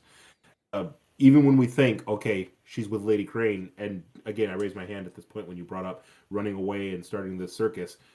It's like, okay, my life could be much better. Maybe that's something I could do. No, the waif's in the next room and Lady Crane's already dead. Like, this world is so brutally cutthroat that no one can escape their circumstances. So not just the character of no one, but no one is above the Game of Thrones, no matter which continent you're on. That's my point. Conspiracy theory, but it's what I got. Gary. I guess while we're talking about the Arya and the escape, on a rewatch, I realized that the manner in which the fight ends is very specifically in favor of Arya, which is that it's in a dark room. She cuts out the candle and she trusts that she is a better fighter in the dark because Arya spent, I'm guessing, a couple months blind. Or at least Ooh. more recently, yeah. She's At been least blind more recently. Ooh. So that's why when she cuts out the candle, she believes that the waif will beat her in hand-to-hand combat, but Arya has the advantage when sight and light is lost because she lived in the dark for several months. So she had, and she was even, I think, in the last day that she's blind, you see that she's able to hold her own. While Nice. blind, she's at least able to start defending herself. So I on a rewatch, I definitely caught that she's she brings it to the dark realm where she has more power. Brings it to the dark realm where she has more power. We were really, really doing a good job there, Gary, and then you brought it to the dark realm. Off a cliff. She complimented you, Gary. Yeah, thank you. Nick, you're up. Oh my goodness. Excellent observation. I did not catch that was a reference back to when she was sans one of her senses. So that absolutely made sense. I thought it was just like a dramatic flare of the lights are going to go out and we're going to duke it out the best we can. But no, that would absolutely be to her advantage. Observation. Also, Gary. she had that planned because the sword was in a very specific spot. She doesn't have the sword before that. So she went into a place where the sword existed, which could just be plot armor. Because the last we saw the sword, I believe it's in a rock still. She grabs it. There's a specific scene where she goes back after she says, "I'm done with the House of Black and White," and grabs the sword and her old clothes and hides in that little alcove wherever she is. Yeah, fair enough. I raised my hand really quick to talk about the chase as well, because again, I think it does speak a little bit to the psychoticness of the waif, that she is kind of like chasing down cat and mouse style Arya as she's running through the streets. Arya has a couple times where she's holding her guts because she does tear her stitches, and she looks like she's just kind of fleeing for her life. It's not, I'm trying to get back to this little hidden room. I'm in flight mode. And the waif is at times chasing her down, but at times the waif is just like walking after her too. Like she's enjoying and reveling in that chase. There's a part too where if you watch that chase, I noted how Arya's kind of like haphazard holding her guts and just like hobbling running, and that waif is like beelining after her, like Terminator style. Yeah, there's a couple times where that waif is gunning for her. So the terror, but also just the determination that the waif is looking for blood. Go ahead. Go for it, Gary. The last kind of point I had on that Arya conversation, it's still relevant, is that you hear Arya's explain her plan from this point forward at that point, which was that she wants to go see what's west of Westeros. She's like, no one's ever seen it. Like, that's what I want to do. So I think it's interesting because I don't know what her understanding of how many living siblings she still has are. I think she just thinks Jon Snow is alive. That's it. So she's, instead of going home, she's just decided that this isn't for her and she just wants to go adventuring. That's how she wants to live out her days, on the sea. Like, I just thought that was interesting and might be relevant at some point to future conversations. Tyler? Conspiracy theory? Conspiracy theory number 3! I was just going to end it with the perfect line there. Basically, the last thing she says to Jaqen H'ghar is, "My name is Arya, or a girl is Arya Stark, and of Winterfell, and she's going home." Basically, so. And there was an absolute epic 2 seconds when Arya like girds herself for the fight and cuts that candle right before. We don't see the fight at the end with the wave. I do love that. Mm-hmm. Does it concern anyone that she had to peel the waif's face off of her? I hope She's she sword. put the lights on first. Oh, she And doesn't That's also why she it says needs- bloody as needs- it is. A skill that one must learn is Flaying? Flaying. Yes, thank you. Flaying. There's- And she did that blind too, so clearly she's got practice. It was Sure, probably there's a lot- easier. Oh, I'm sure she maybe dragged her outside and flayed her in the light. You know, Yeah, right just out in front of everybody in Bravos. Hey, everyone! Don't worry. Hey guys, how you doing? excuse back me, and do you gets her guys have a little oyster. match? My candle went out, and he's like, "Is that a dead body in there?" Pay no attention. I just need to light my candle again. She goes back and gets her little oyster cart. Shucks, oysters, faces for sale. All right. I will go ahead and throw it over to Nick to start us off talking more about this episode. Nick. I had a couple interaction notes written down as Sandor Clegane gets justice on these rogue folks from the Brotherhood.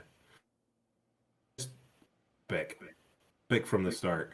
Like, people are just hanging out, talking, and yeah, he just walks up behind, wham, decapitated, and then the other one gets an axe in the nuts, and when he pulls it out, it just like drops entrails and groin. I'll throw it to somebody else really quick. I laughed at when the Hound went and found, like when he went on his little rampage to find those guys. He told them, "Tougher girls than you have tried to kill me," and I just laughed because that's definitely at Brienne and Arya. Also, that hanging's gonna take a while.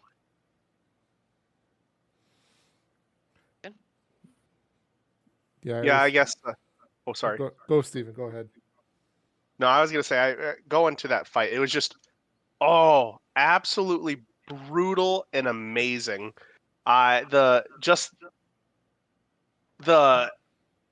revenge of it all. Like, I have never wanted to see a group of people die quite as much. Well, I don't know. I'm trying to think back. I'm sure I did want to see a group of people die still here.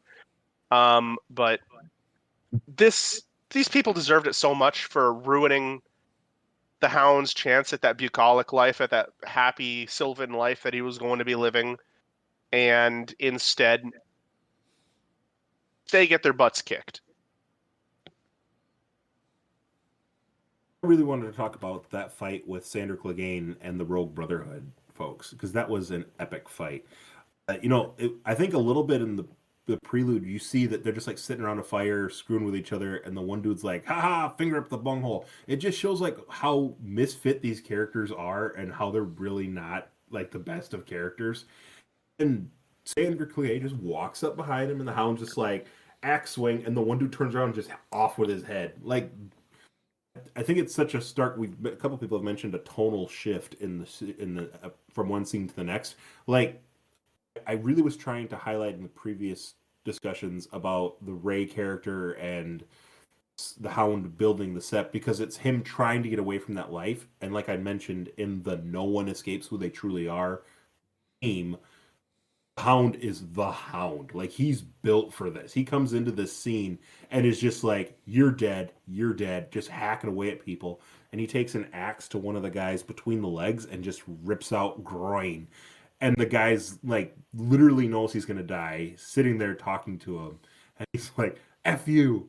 And the Hound, is that all you've got? You're shite at dying. You know, just zero compassion, zero remorse, knows these are terrible people who need to be off, and just does away with them. Such a great scene. My quick question to you all: yes, they deserved it. Hopefully, we can all get on board with that. Maybe not Gary, Mr. Hero of the Revolution, but do you think that the way he went about it was right, or do you? I mean, maybe for the Hound, what's your take? Do you think he should have walked up to him and like, "Are you the guys that just attack that village? Do you know what you did?" Or do you think you just lay into them, no questions asked, no remorse? Steven. I think he did it exactly right. He walked up, took no prisoners, took no shit.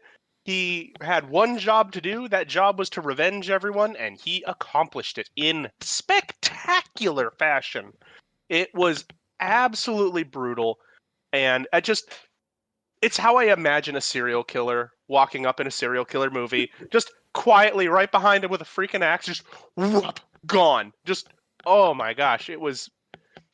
I was very. It leavened my heart to see all those people die so horribly. I don't know what leavened means. Lighten Raised. your heart? Raised. It raised your heart? Raised Like an his heart. erection? Yes. I've only heard leavened applied to bread. Yes. Also, in that scene too, the second half of that, when the Hound comes upon the other three brothers, we do learn in that scene then that they are kind of rogue. They were touting that they're with the Brotherhood, but they're not upholding to the morals that the other people are. And we see Beric Dondarrion, and I forget the other guy's name who brings him back. Thoros of Myr.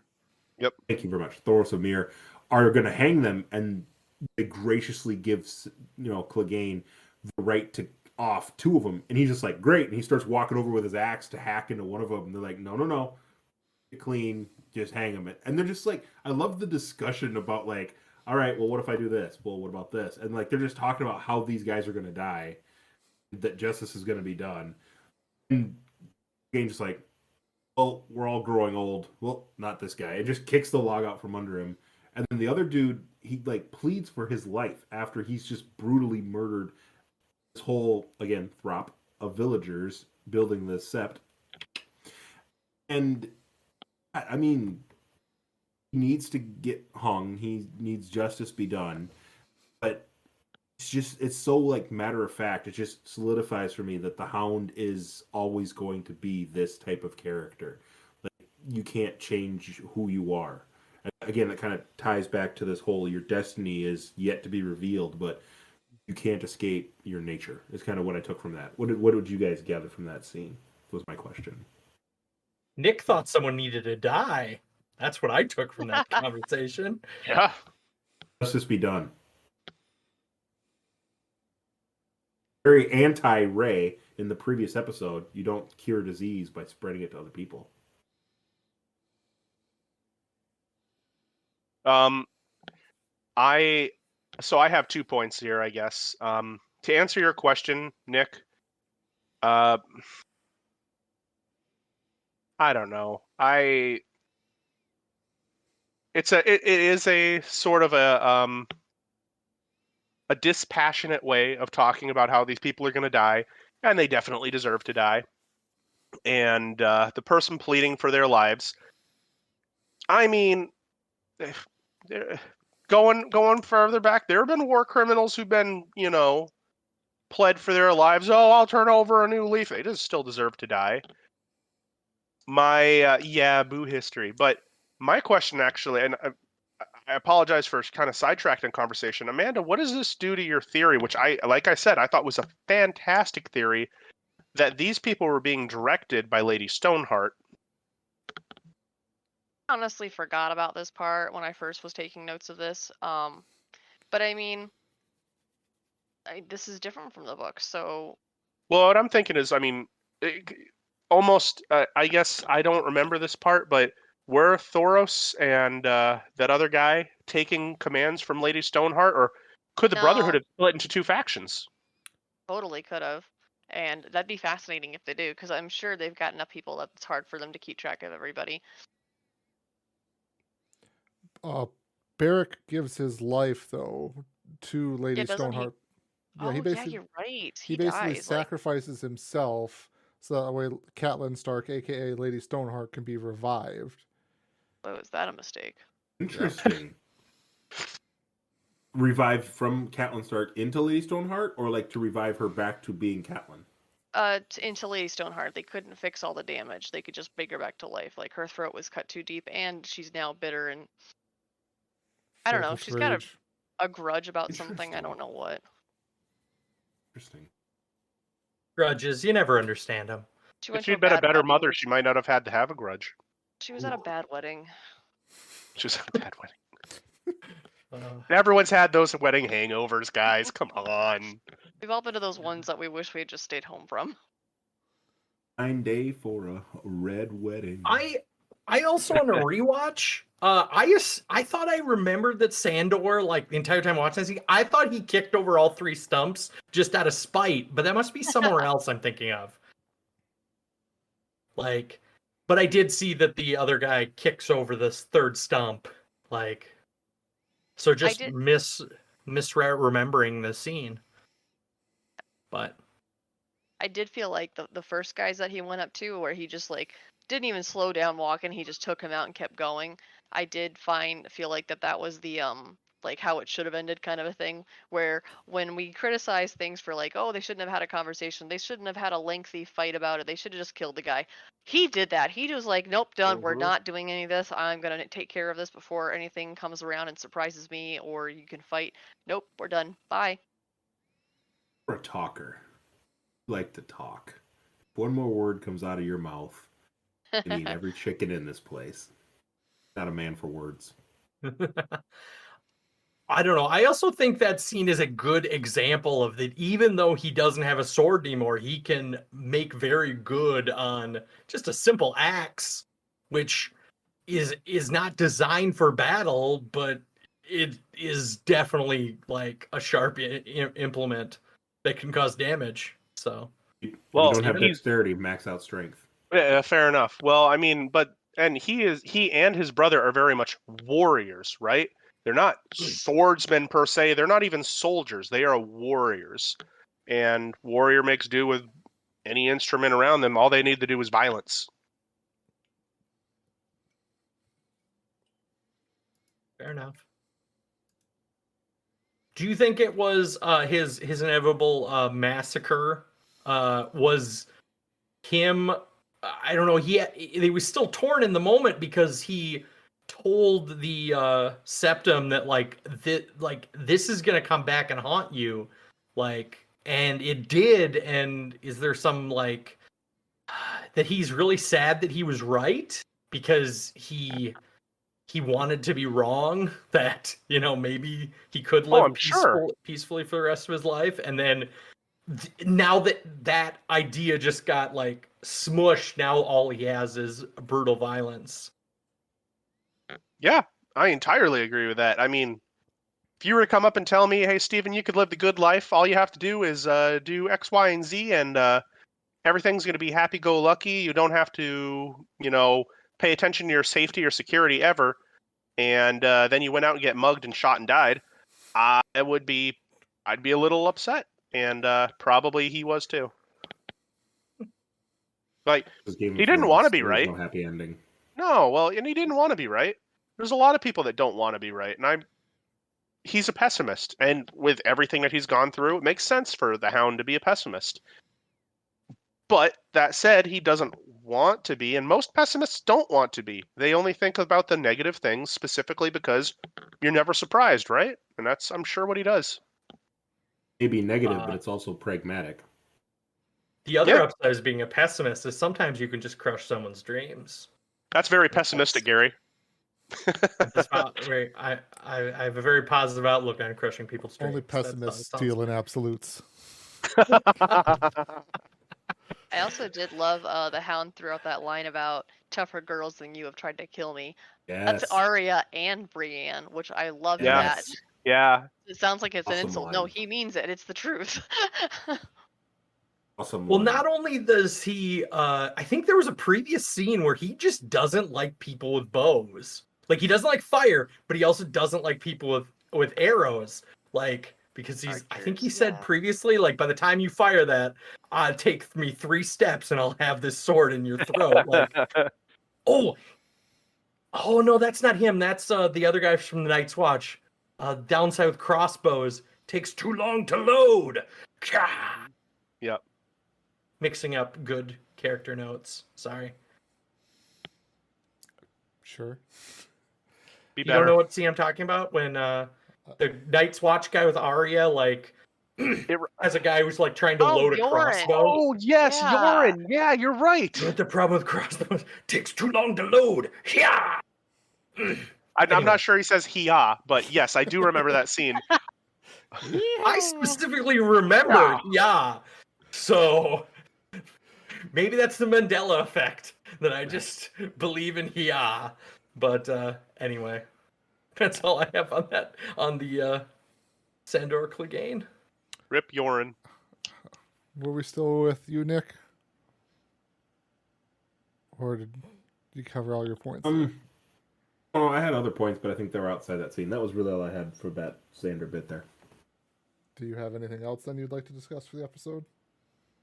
Also had a little bit more on Cersei's one sentence definition that sums up all of Game of Thrones. What is Game of Thrones about? I choose violence. Yes. Yes. It's such a great line, and seeing that scene come up again. Obviously, we've seen it before, but like rewatching it, watching it play out, you know what's going to happen in that scene. Lancel is kind of smirking as one of the faith militant now, like, you're coming with us, because what else are you going to do? And her being still very, very traumatized with PTSD from what happened last time, saying, you're requesting, I'm denying, I'm not leaving this the keep. And then the second the mountain steps in between, it's gonna be bad. You know, he's not gonna back down unless Cersei says no, and she's not gonna go. So the second she says, I choose violence, you know it's gonna end in blood. And the poor sap, it's just one person. Like in that scene, I think I was looking to have multiple people step in to try and take down the mountain. It's just one dude. And the second he jumps in and nobody helps him, I would be like, why are you not helping me? And just everybody lets him get obliterated. And Real I quick, do you think that was his last thoughts on his mind as he died? Fuck you all! Yeah, I mean, there's like 6 of them that walk in there, all armed to the teeth, about we're gonna bring her in, and one sole dude has the guts to actually swing his weapon, and nobody helps him. Just like, hey man, I thought we were just here for show of force. I'm not helping you out, and he just gets literally ripped his head and spine out. Yeah. So, to kind of branch off of this scene here, I have kind of written down, because this also then leads into another scene that towards the end of the episode. Did Cersei overplay her ace card of choosing violence there? Yes. Because shortly after this, it is trial by combat is banned in the land there, basically, which is what she was banking on to try and prove herself innocent there in the end. Mm-hmm. So, I'll Amanda. chime in with one thing really quick, and then Yep, go for it. Hi, Nick. I was just gonna say she's done this before too, because she was the one when Joffrey got killed who nominated the Mountain as her champion last time. So clearly, this is the pattern she's establishing. Yeah, it's not Well, just somebody's paying attention. Yeah. Like, Exactly. It's not just that I'm gonna lean on someone strong nearby. She's clearly already used this ace. Was all I was gonna highlight. Amanda. Yeah. Which brings me to my point. What was Lancel thinking? He's a Lannister. He knows what the family is like. He thought he could arrest Cersei in the Red Keep? Did he learn nothing from his family? He grew up as the son of Kevin Lannister. Cersei said, I choose violence. He knows what resources. And he just thought if he snapped his fingers, she would jump too. Like, it's Cersei. He literally was in bed with this woman. I guess I will agree with Amanda. Sort of like, I kind of got the sense every time you turn the camera on Lancel that you sense that that Cersei wasn't making idle threats. Like, Lancel is the only person in that whole group who's like, oh shoot, she's not backing down. So it could be said that Lancel is just being a follower and knows this isn't going to end well. But also my other point that I guess following up on what you said is I didn't even think that that this led into the later conversation where trial by combat was banned, but that makes quite a bit of sense. That was a good point. Anyway, that's all I had. Agreeing with a couple other people, and then to Steven. So, Lancel, as I just indicated, has drunk the Kool-Aid. He hasn't drank the Kool-Aid. He has chugged the Kool-Aid. He has imbibed the Kool-Aid in excessive amounts. And I believe that Lancel, honest to Gary, believes that he will be fine because the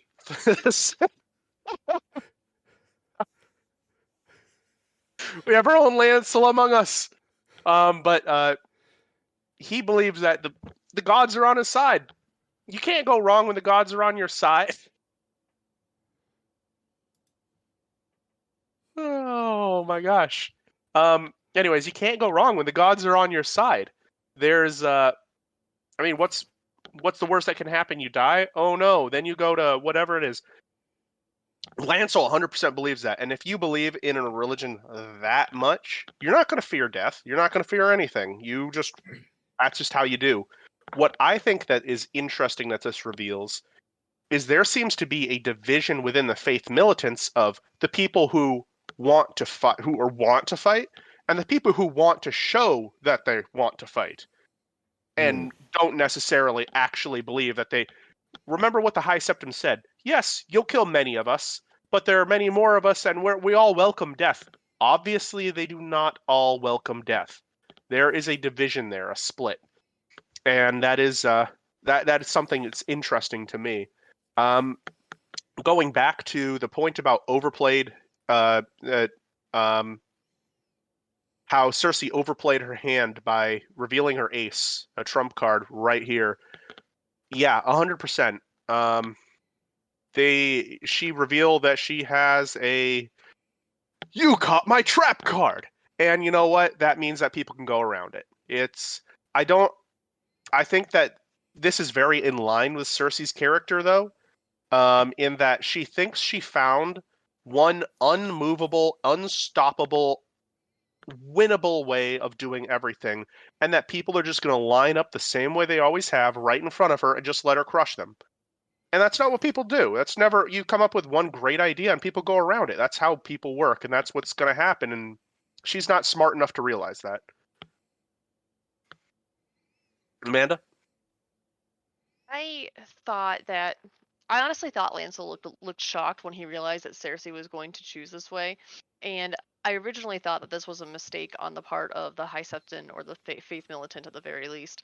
For the reason they got this far was because they took Cersei and Marjorie when they were on their turf, their battleground. The second she left, I was like, you made a big mistake. You let her go.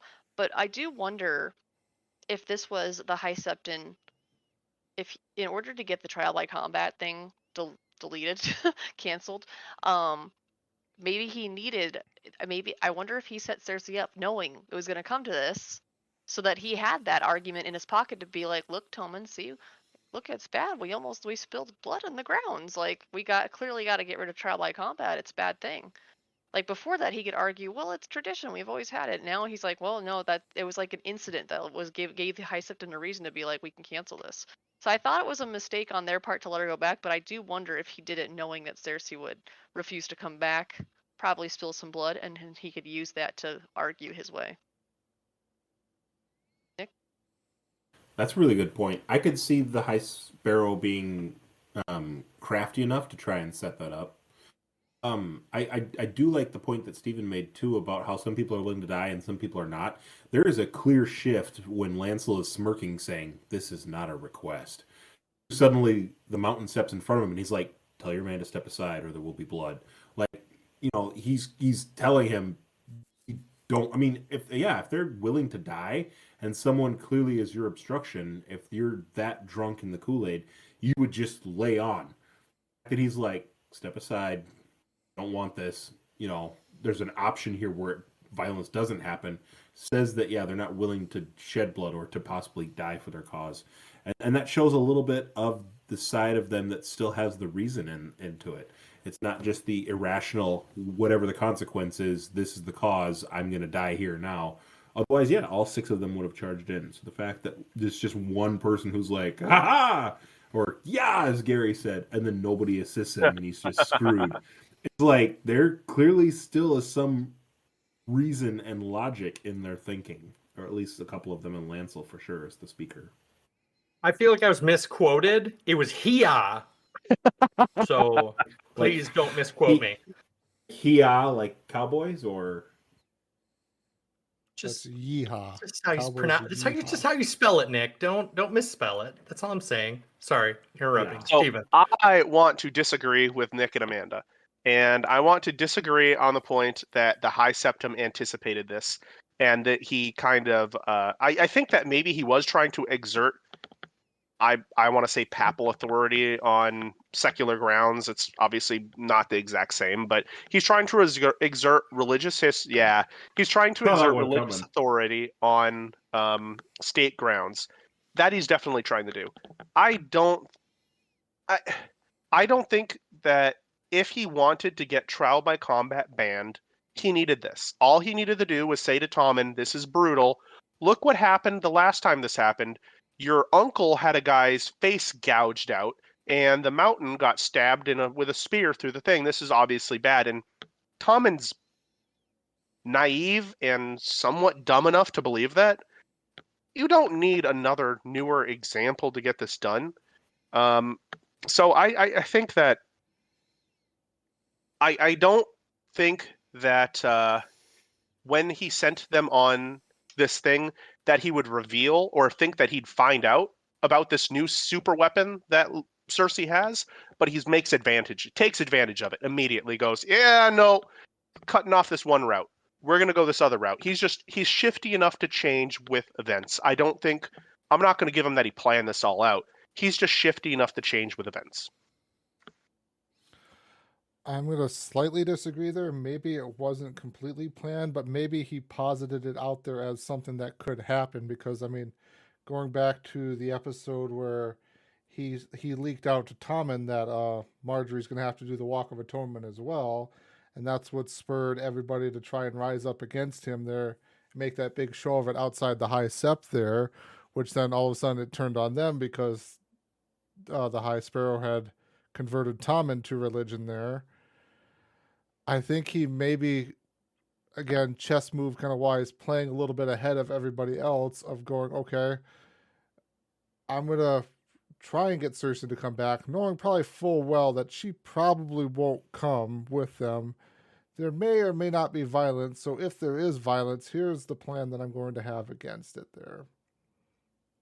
But real quick, that doesn't, if he wanted to preclude trial by combat, he could have done it before that. He didn't need this event to preclude trial by combat, and that's specifically what I'm getting at. Is this basically tells him he has to preclude it because they have a new super weapon. But if he wanted to get rid of it beforehand, he could have. Sure, yeah, he probably could have mentioned the other event now, but now he's got the clear thing of this happened with your mother and everything like that too. It's more of a fresh example, I should probably say. It's more of a fresh, this just recently happened. Here is why trial by combat is probably such a brutal thing, as we're trying to outlaw just wanton slaying and murdering of one another. Nick. Just in, your mama. Huh. Question at the heart of this. I raised my hand earlier to have a point. Part of this question is why is Tommen so easy to manipulate? We can posit anything we want about what the High Septon was trying to have happen. Why do we think Tommen's so willing to go along with it? Because clearly he's depriving his mother of like an ace in the hole when he says you can't do trial by combat. And he keeps saying, "Oh, mother, you stand in the gallows," or "Mother, you're not even going to be notified. We're going to have this announcement." Right? She just showed up and happened to be in the room or hear about it somehow. She didn't even know about the announcement.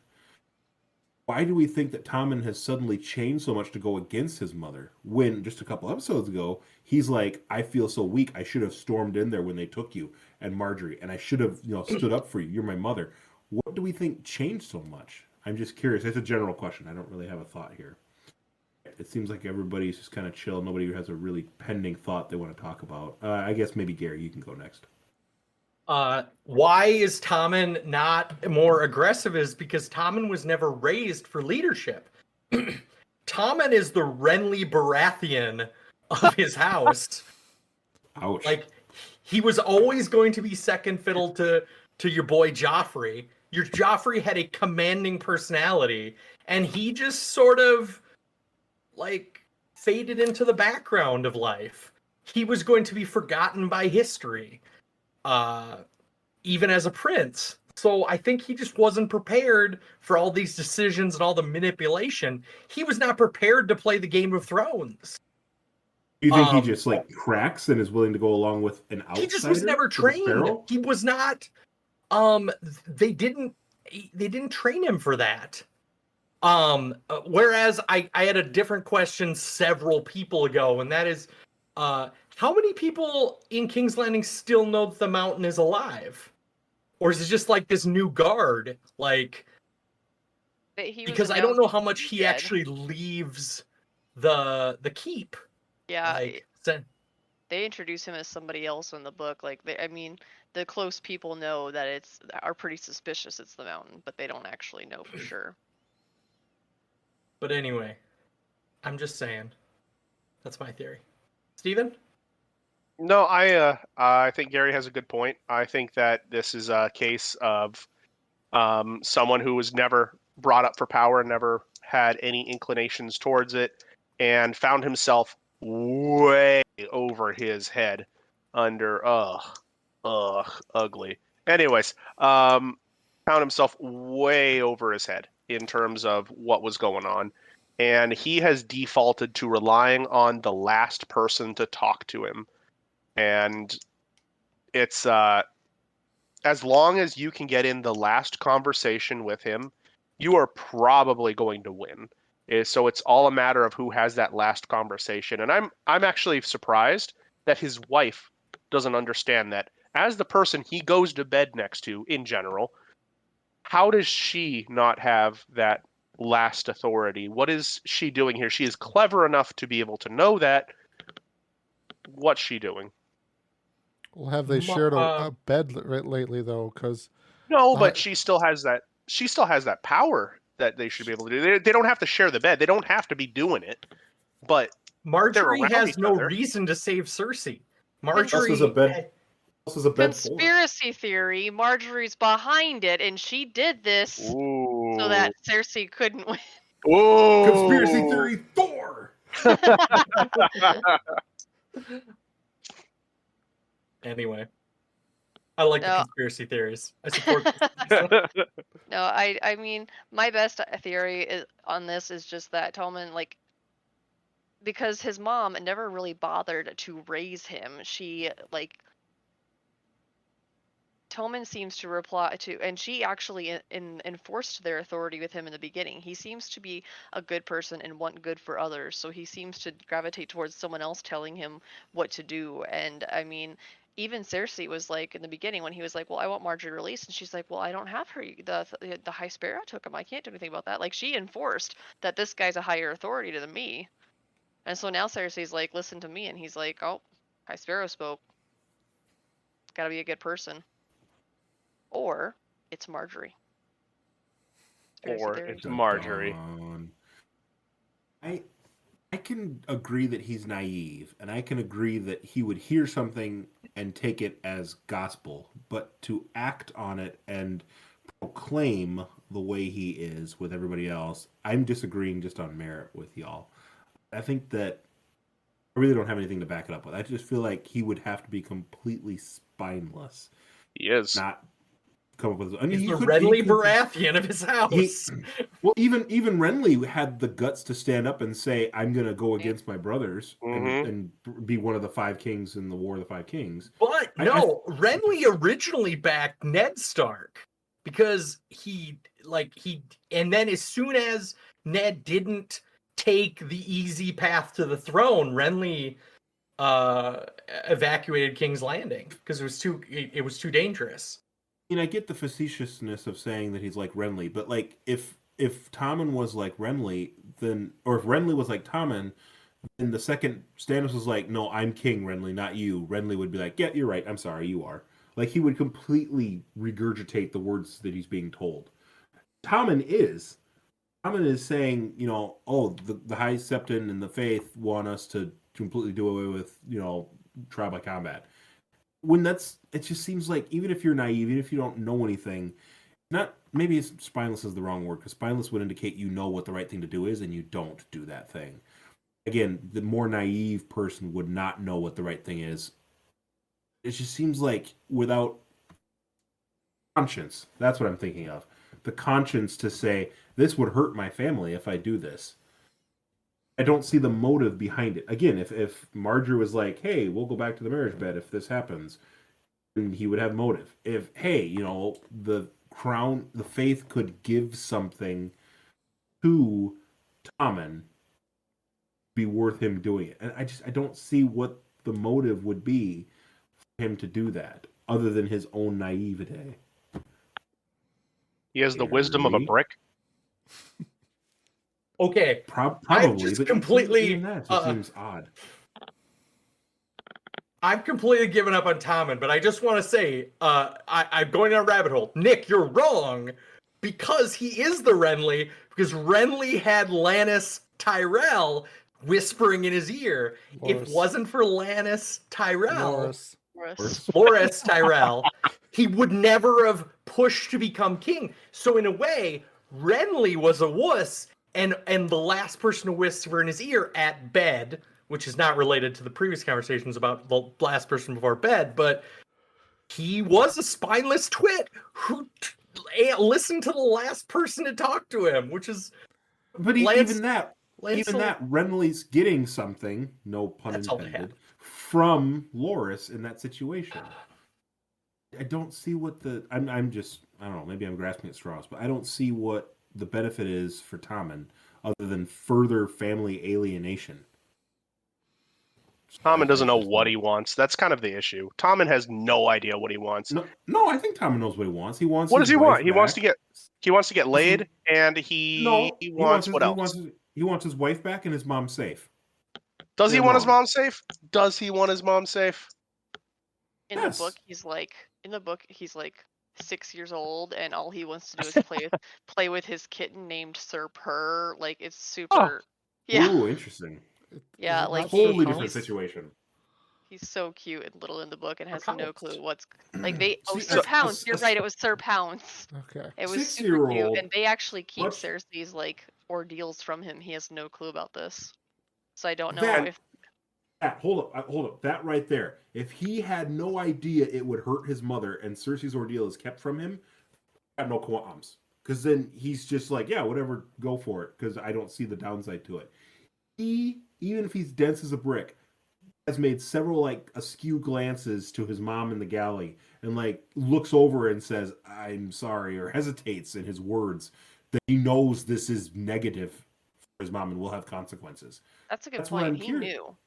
Okay, has so the what does that do for conscience. what does that do for your theory that he actually wants to protect his mom? He doesn't That's necessarily. fine. He doesn't have any mission other than self-satisfaction to an extent. I mean, he Why might do not it? be some fat oaf that just eats and parties all day, but he also has no want to better the kingdom. Yeah, right. No want to better his family. No want to better anything. Not himself, not anything. He just wants to vibe. No, I disagree with that. I don't see him as apathetic. I see him as naive. Absolutely, 100% naive. Okay, then what does he care about? Again, what does he care about? That's my question. What's If his motive? If you can't find something that he cares about, he is by definition apathetic. They're mutually exclusive. All right. Yeah, I don't have a point to argue. I don't see it is all. Okay. That was a long discussion there. That was a very, very long discussion. Who started the question there? Because I broke it off on my question there. Was it you, Nick? Question. You had a question. I just down a No. rabbit hole. Did you start the original conversation though? Yes. Okay.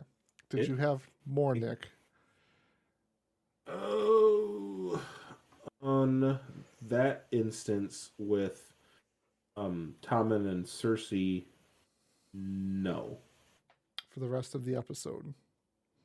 The rest of the episode, I did have a really quick interaction where I wrote down that note about Pod gets a little bit of schooling from Bronn about just assume everyone wants to hit you. And how Pod is like, I'm getting trained every day and every night and how to be a good fighter. And Bronn's like, how come then I was able to sneak up on you? And, in true fashion, Bronn is like this character of gold where he's not a bad guy, but he plays a savvy guy so well. His first lesson is he smacks Pod in the face and goes, assume everybody's going to double cross you. Assume everybody wants to hit you. And it's this awesome lesson because clearly we see people backstab each other all the time in this show. And it's so great to see characters in the show who are very supplemental. Such a prominent role.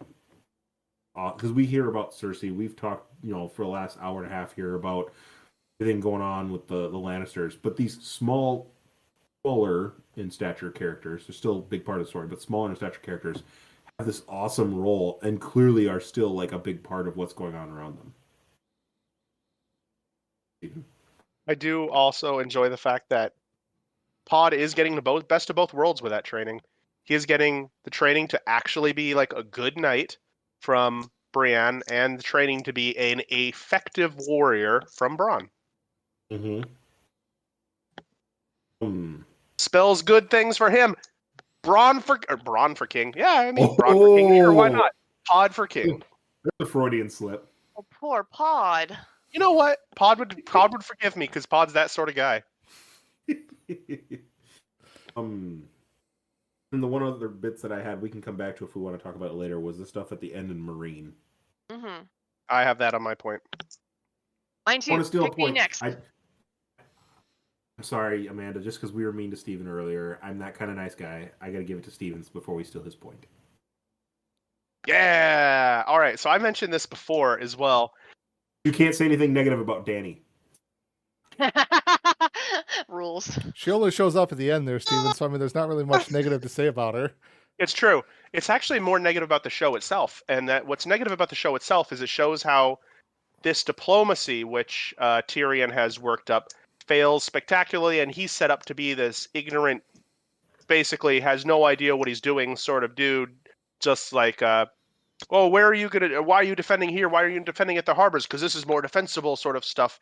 Because his negotiations completely failed, and the slavers have sent a fleet to take back the city after obviously promising all that other stuff that they had promised. And I don't necessarily like this. I think this is another one of those things where it's a cheap way to force conflict and to force a idea that there is no sort of diplomatic solution in any sort of these scenarios.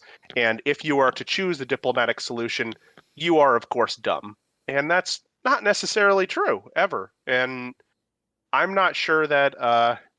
first of all, how does an entire fleet just show up in your bay and you don't know? We're talking about from before, how does a force of 8,000 men show up behind you? How does a fleet show up in your bay? Same sort of question there. But I don't like it. I don't like the underselling of that. Amanda? Totally agree with you in there. I do feel like Tyrion's given like the bad, like completely like, well, how could you look how much you don't know what you're doing. Like the others had any clue what to do. They were literally chickens with their head cuts off as soon as Dany was gone. But I also thought it was interesting in this scene, that Grey Worm is the one that cuts Tyrion off, overruling him, saying, "No, you're trying to tell me what the army should do. You don't know what the army should do." Actually, Tyrion has led an army through a battle, like the Battle of Blackwater. Tyrion demonstrated and studied military tactics, whereas Grey Worm, up till now, yes, he is an expert soldier. However, that is different from doing battle tactics. And up until now, every time Danny's asked his opinion on battle things, he's been like, "We'll do whatever you tell us to." Like he doesn't suggest strategy. And the second she's gone, it feels like he's been shooting Tyrion down every step of the way.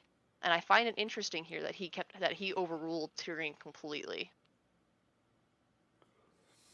Tyler. It's all Nick.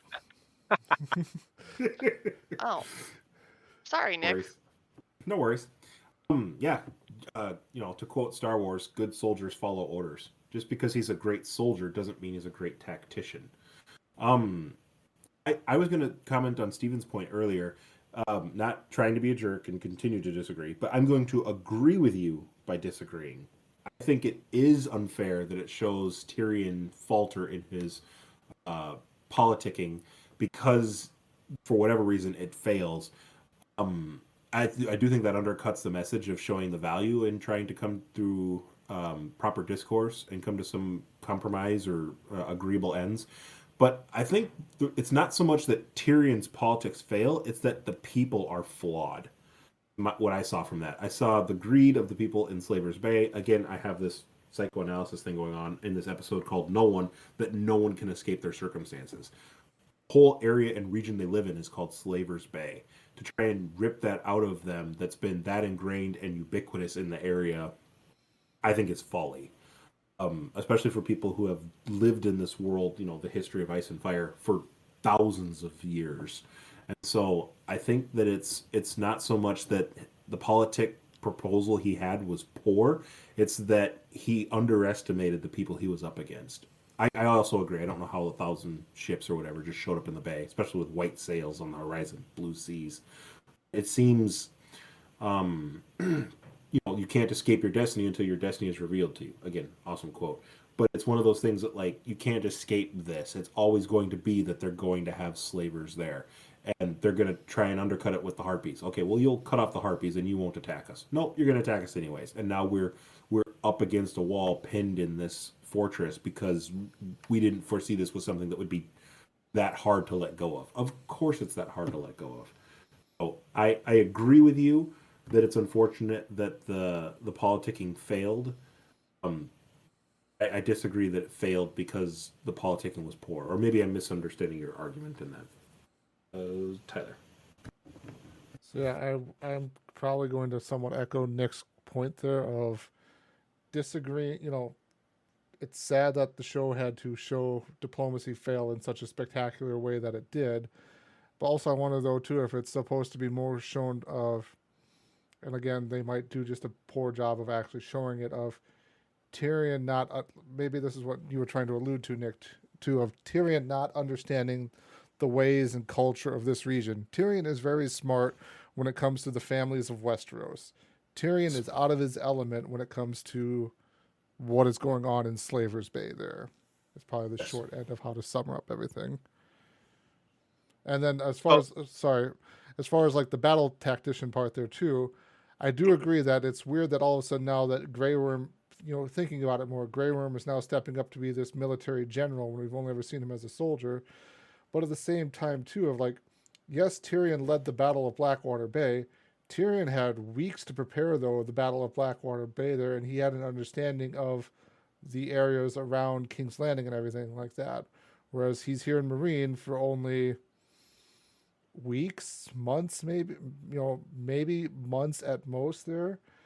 And he's probably not thought about a tactical advantage of where to best have your forces or something like that. So this is maybe, again, I think it's more trying to show Tyrion is more out of his element compared to Grey Worm being a better general.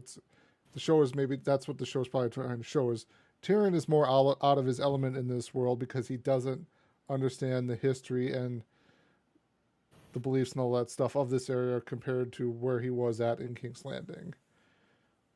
Stephen. So my issue with what you guys are saying is the idea that Tyrion would not be used to backstabbing on a diplomatic agreement. Tyrion is only known ever for backstabbing and sort of that sort of stuff. When he makes an agreement like this, he would be very well aware that there would be, an intent to double cross. And so it gets back to, how do all these ships show up in the bay? How does this agreement get crossed in such a absolutely spectacular fashion? And he's just caught unawares. That is my issue. I'm fine with the diplomacy failing. That makes sense to me almost. But as the person who negotiated that, he would have an idea of what to do if it did fail, because he would have planned for that. That is something he explicitly would have planned for.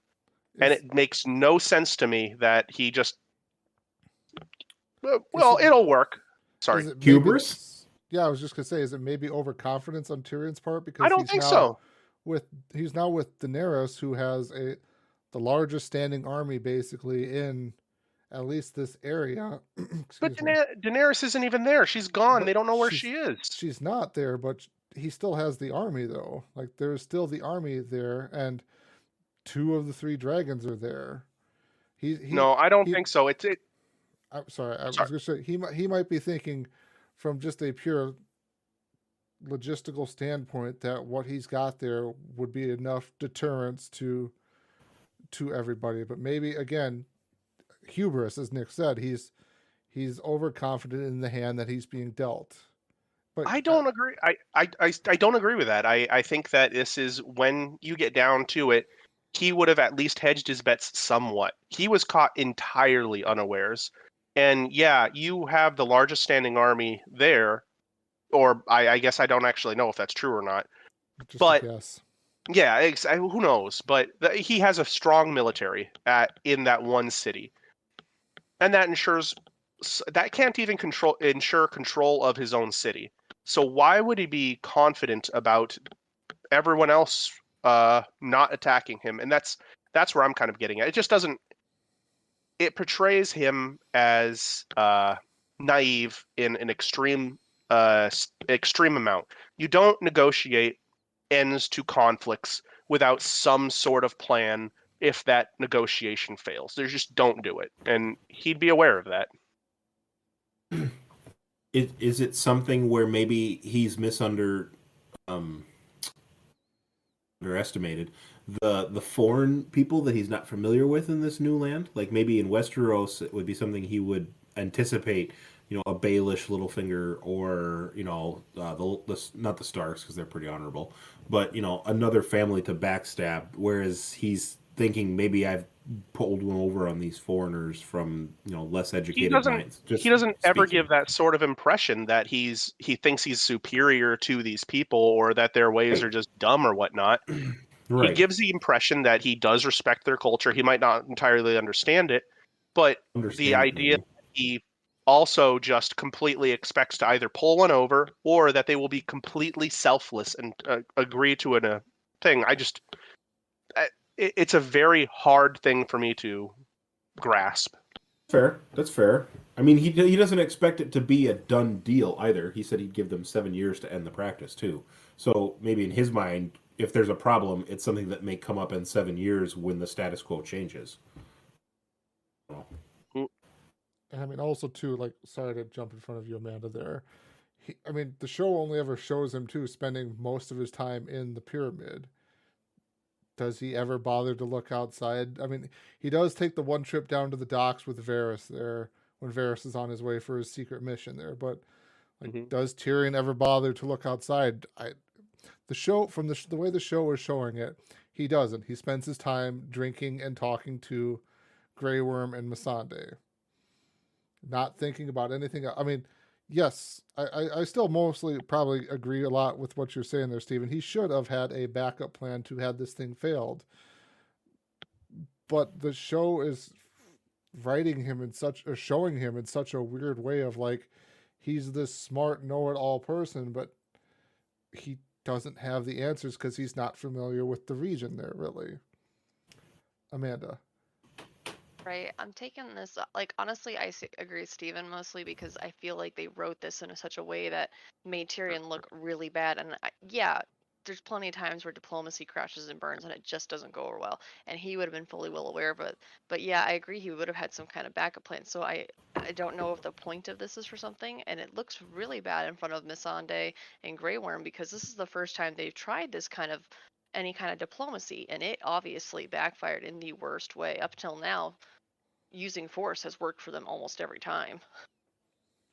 Yeah, and that's it. And that's another thing. This is their first foray into diplomacy, basically at all, and it spectacularly backfires. And I've got to assume when he's talking to these, and this is going to kind of catapult onto a second point I have, but when he's talking to these upper people in Dany's ranks, he would have known that they've only been able to get anything done by force. They've had the Masters rise up in other places again. They've had the Harpies as an insurgency. And so, I mean, again, this is all speculation from all of us, especially from me. I find it hard that he would have overlooked something like that. Now, what I wanted to catapult onto is kind of something that Amanda had alluded to as well. And that's after oh my gosh, who was the commander that was killed with Grey Worm? What's his name? Barristan Selmy. Yeah, after Barristan Selmy died, she really hasn't had a commander, has she? It defaulted to Grey Worm, but I'm trying to think of any sort of generalship that was happening there, or any sort of a command chain. And yeah, Jorah was alongside Barristan Selmy, but yeah, after Jorah left and it was just Barristan and he died, there wasn't any. Again, good soldiers follow orders. Grey Worm's a great soldier, but he's not, a leader. They just had him chosen from among their ranks. Yeah. That's interesting. That's something that I would have expected them to take care of like right away, and maybe that speaks to the lack of strategic depth in their army. Maybe no one honestly can think that hard. Maybe he is the best of the best, and that's just a statement on the quality of their strategic thinking. Absolutely. He should have had a backup. They are spread thin. Like we mentioned, Dany's not there. Barristan's dead. Jorah's been exiled. You have a soldier who's great at fighting but not leading, and Missandei who can translate, but there's not a good amount of tactics to try and relate. So yeah, he's the best there is, and he's not the best at it even.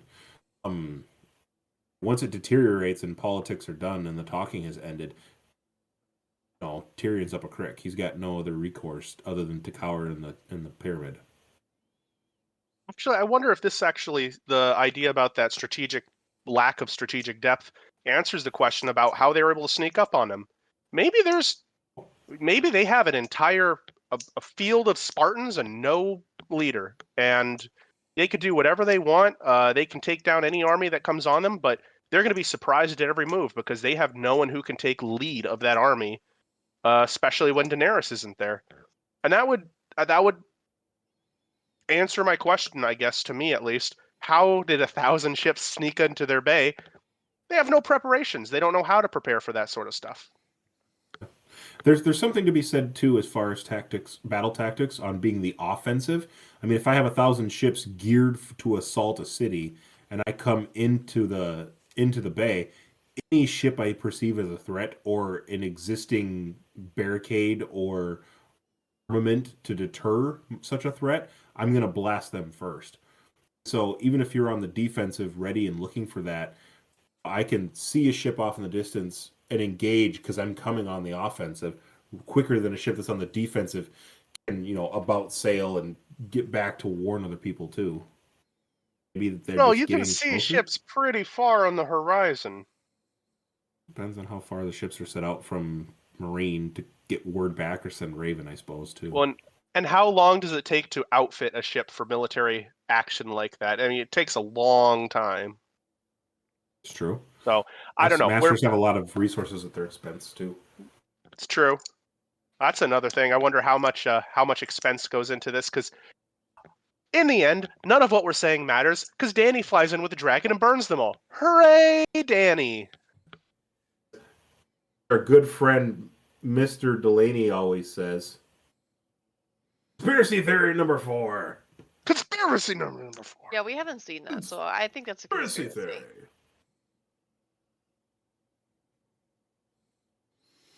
All right. Does that cover everything then for you, Steven? I think I had one more. Shoot, what was it? Oh, the way that Brendan Tully goes out is absolutely spectacular. Oh, just amazing! Like the sword play, the cutting of the scenery and everything like that, the way they shot the scene and everything like that. It was just masterful how they filmed him going out. Camera angles. Camera Or my angles. fish sweatshirt because I was really sad about the blackfish. Awesome see it. character and a waste of a death. And does he? I feel like I remember this. And Tyler, Amanda, correct me if I'm wrong. Doesn't he escape in the book? Yeah. That's what I thought. Okay, Oh. making sure. Such a great character. Die for honor when you come fight for blood, as Brian said. I hope the books do something interesting with him since he escaped. I thought it was a clever way of him escaping. They did a good job of that. But that's in the books. Unfortunately, in the movies, we've said goodbye. A pity. All right. Well, that was it for me. All right, Amanda. Stephen took several of mine, but Good. I still have several points since I took notes, Stephen. Moving back over to Jaime Lannister. Jaime and Brienne reunite. They haven't seen each other. Absolutely touching moment. So cute. You know, she offers him the sword, and he says it will always be yours. I think Jaime does better as Brienne believes in him, as long as she knows the real him. What do you guys think of that? I can tell if Gary has a finger up. I'll put a finger in it. So Gary had a frown, and then he comes out with that line. I think that Jaime just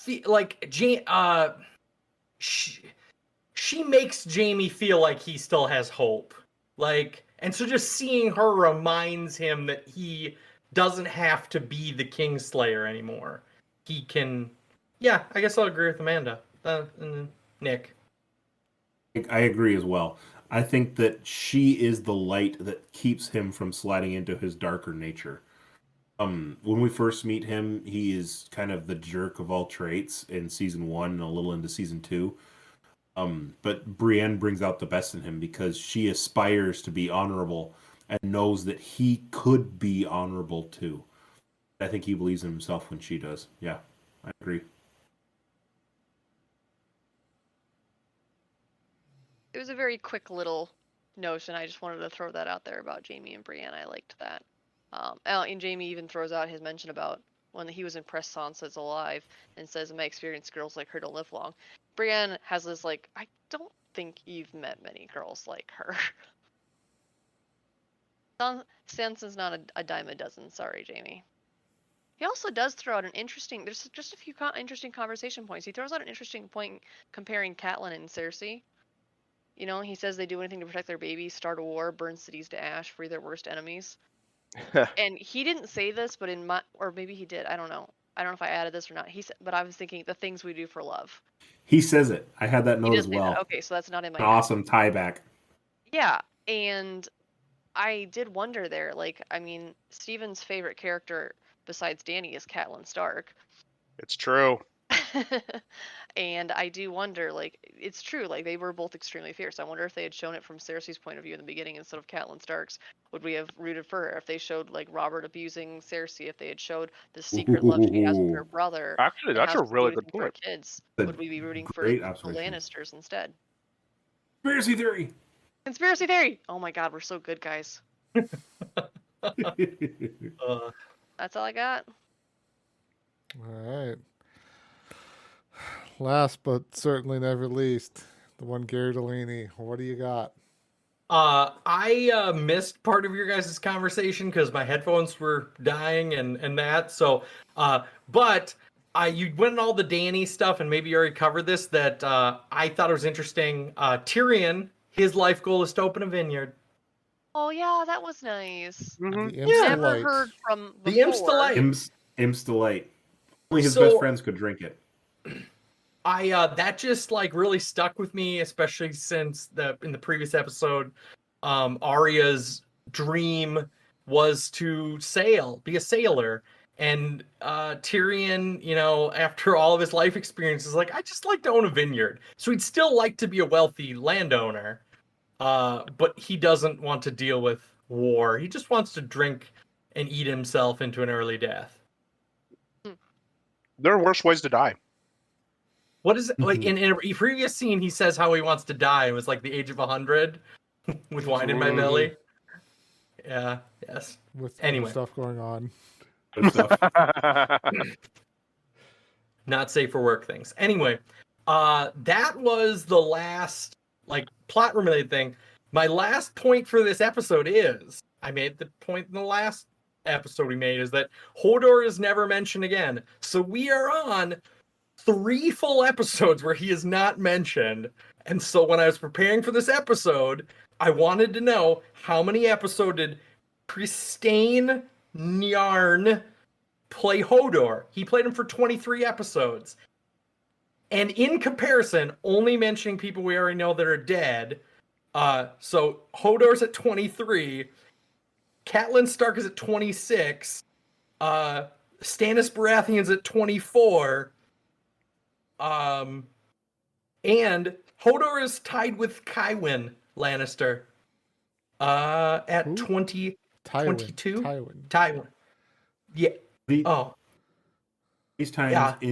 in the show, characters have mentioned them since they've passed. Yeah, just like think about how many times Catelyn is mentioned, or Barristan Selmy is at 25 as well. Like, people Appearances. actually mention them or they matter in the next episode, whereas Hodor, nobody.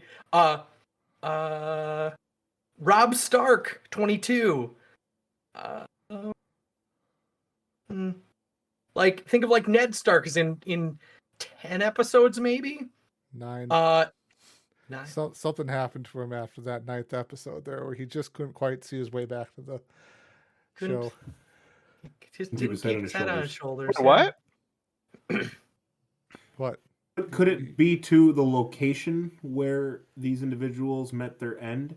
I mean, Ned was surrounded by 1,000 people in Red Keep, whereas Hodor passed away not just north of the wall, but like north of the known world. And the only He was people who surrounded saw by- him meet his end was Mira and just Mira, because Bran was in trance. I mean, Bran knows, but yeah, so I don't know. Maybe there's something there too where he's not mentioned often. As much as we love Hodor, it's just that he died very remote place. But it's just no one cares. Just no one cares. I think he's I disagree with you on premise. just because. On principle. I Principle. must disagree too, Gary, but I assure you we care about Hodor. According to IMDb, Tyler, Ned Stark is in 10 episodes, and the internet is never wrong. There's a flashback. There's a flashback probably. Jojen, 10 episodes. Carl Drogo, 10 episodes. Did you say Carl Drogo? Carl Drogo. How do you What is pronounce Carl it? Stark. Carl He's a Stark. Car Stark. Carl Stark. Carl Stark and Carl Drogo? I put an R in there. Is what you're trying to say? Yes. Carl who cannot ride is not a true Carl. Thank you. Is Oh. no Carl. Robert Baratheon, 7 episodes. You know, as much as people make fun of Ned Stark, Robert Baratheon got the a very, very short-lived character. Anyway, that was my note. That people who, as much as people claim that Hodor is this great thing, like, I feel like the writers just didn't. Well, it's not our fault. They didn't the give writers, enough air. It's not our fault the writers went, oh yeah, we killed him. No more. Bye. Have a nice But, like, time. On a rewatch, like, you sort of think, like, oh my gosh, that was such an impactful moment. But if you kind of, like, look at what happens later, you're like, he's never mentioned again. It only impacted 2 people, though. In a way, Gary, isn't the death that much more raw that it's seemingly left as an open scar? If we spent the next like half an episode talking about, not we, but like in the show, talked about Hodor and this and that, and the characters dissected it, and we're able to show an homage of sorts, or even make a small effigy that relayed their appreciation for all Hodor had done. It's kind of also a way of like wrapping up that scene, or wrapping up that character. I think you remembrance, are yeah. grasping at a couple straws here, sir. I don't think they would do Me that. or, So I'm saying, me or well, Nick? Who's grasping? I'm a grasper Yes. of things. I'm grasping? Yes. Yeah, both of you. I think that his his death is sort of impactful. It does matter to an extent, but this isn't something where they're pretending that he's going to be hollowed, or that the reason why they basically I wrote him. agree. Well, the reason why they wrote him out wasn't to keep it raw or anything like that. They just kind of didn't want to deal with it anymore. It's lazy. They got lazy. Gotta stop paying some actors' salaries somewhere along the line. Yeah, exactly. Yeah. With all that sweet, sweet dough this is bringing in. Yeah, His anyway. life has gone out from the world. His spirit is gone, but his stench remains. Yeah, remember about Ygritte? What happened to her? Why don't they mention her anymore? I don't know what there's a long list of people who've been in Game of Thrones. It turns out when a show is like Believe 9 it. seasons. 8 seasons? I don't know. 8 seasons. 8 seasons. Like, there's a lot of characters that have been in, like, double-digit episodes. So Gary's going to do the last season of this podcast without us. It's going to be season 9. Just Gary's thoughts on the entire seasons. Gary just riffing for a And man is couple laughing hours. from off screen. only if I can do the whole thing just based on fan fiction. Like, I just want, like, a whole season of just critiquing fan fiction. I like it. I like it. So in Anyway. this episode's headcanon. Nothing else then, Gary? Yeah, that's all I have. I'm gonna look for how many episodes Ygritte is in. I'm looking forward to enough. this series by Gary, and I hope it has a conspiracy theory for every episode that is elaborately expanded upon. He's got his whiteboard in the background with Right. string going All the everywhere. string going everywhere. Look, As Arya makes landfall in the land west of Westeros, this is what happens. And Gary, all the conspiracy theories, like bonus points if you've got them to work with each other too. Oh, no. Oh, no. No, you know what's going to happen? It's going to be that board, but the board is going to create an eye out of those, all of the freaking threads. It's going to be the eye of the Night King. all-seeing eye of Nah, Sauron. very- No, Oh, it's, yes. it's gonna be the spiral. It's gonna be that Boo! meaningless Boo! spiral. It's going to be the spiral. Yeah, His at love the for very Lord of end, the he'll make Rings. sure that he's got his favorite character on the Yep. throne. Right in the center is Ramsay Bolton, somehow alive.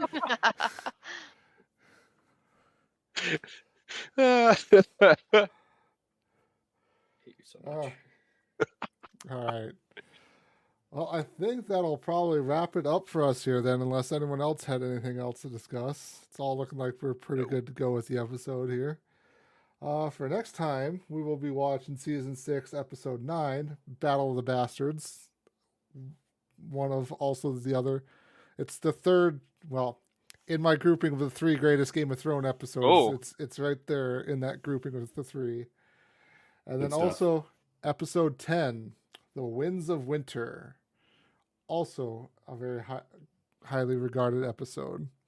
Both episodes on IMDb are rated 9.9 out of 10. Are they really? Yep. That is interesting. What jerk took off a 1.1? Some angry know what's- fan.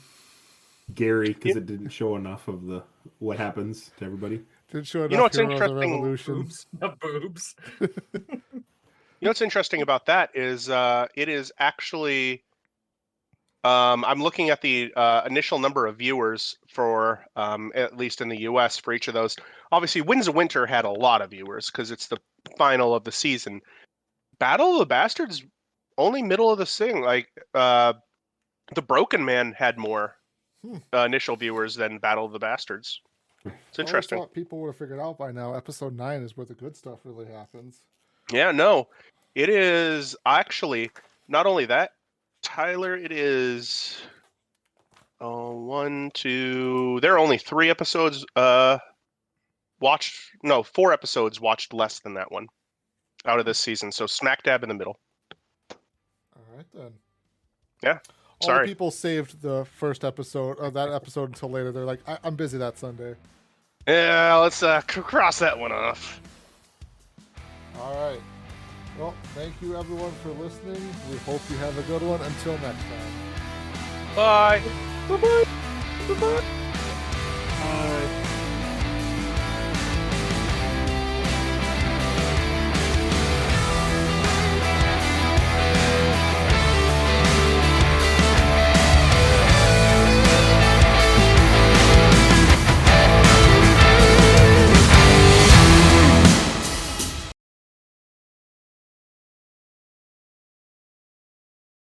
Hello, everyone, and welcome to episode 27 of the Rewatch podcast presented by the Terrible Video Gamers Club. I'm your host, Tyler Schatz, just as full as hate. Oh my god, I screwed this up. Shit. You are the worst. You are the worst. We need to rehearse it. Oh, Tyler, remember Yeah, to hit record. Yeah, I am Gary. Don't worry. All right, take 2.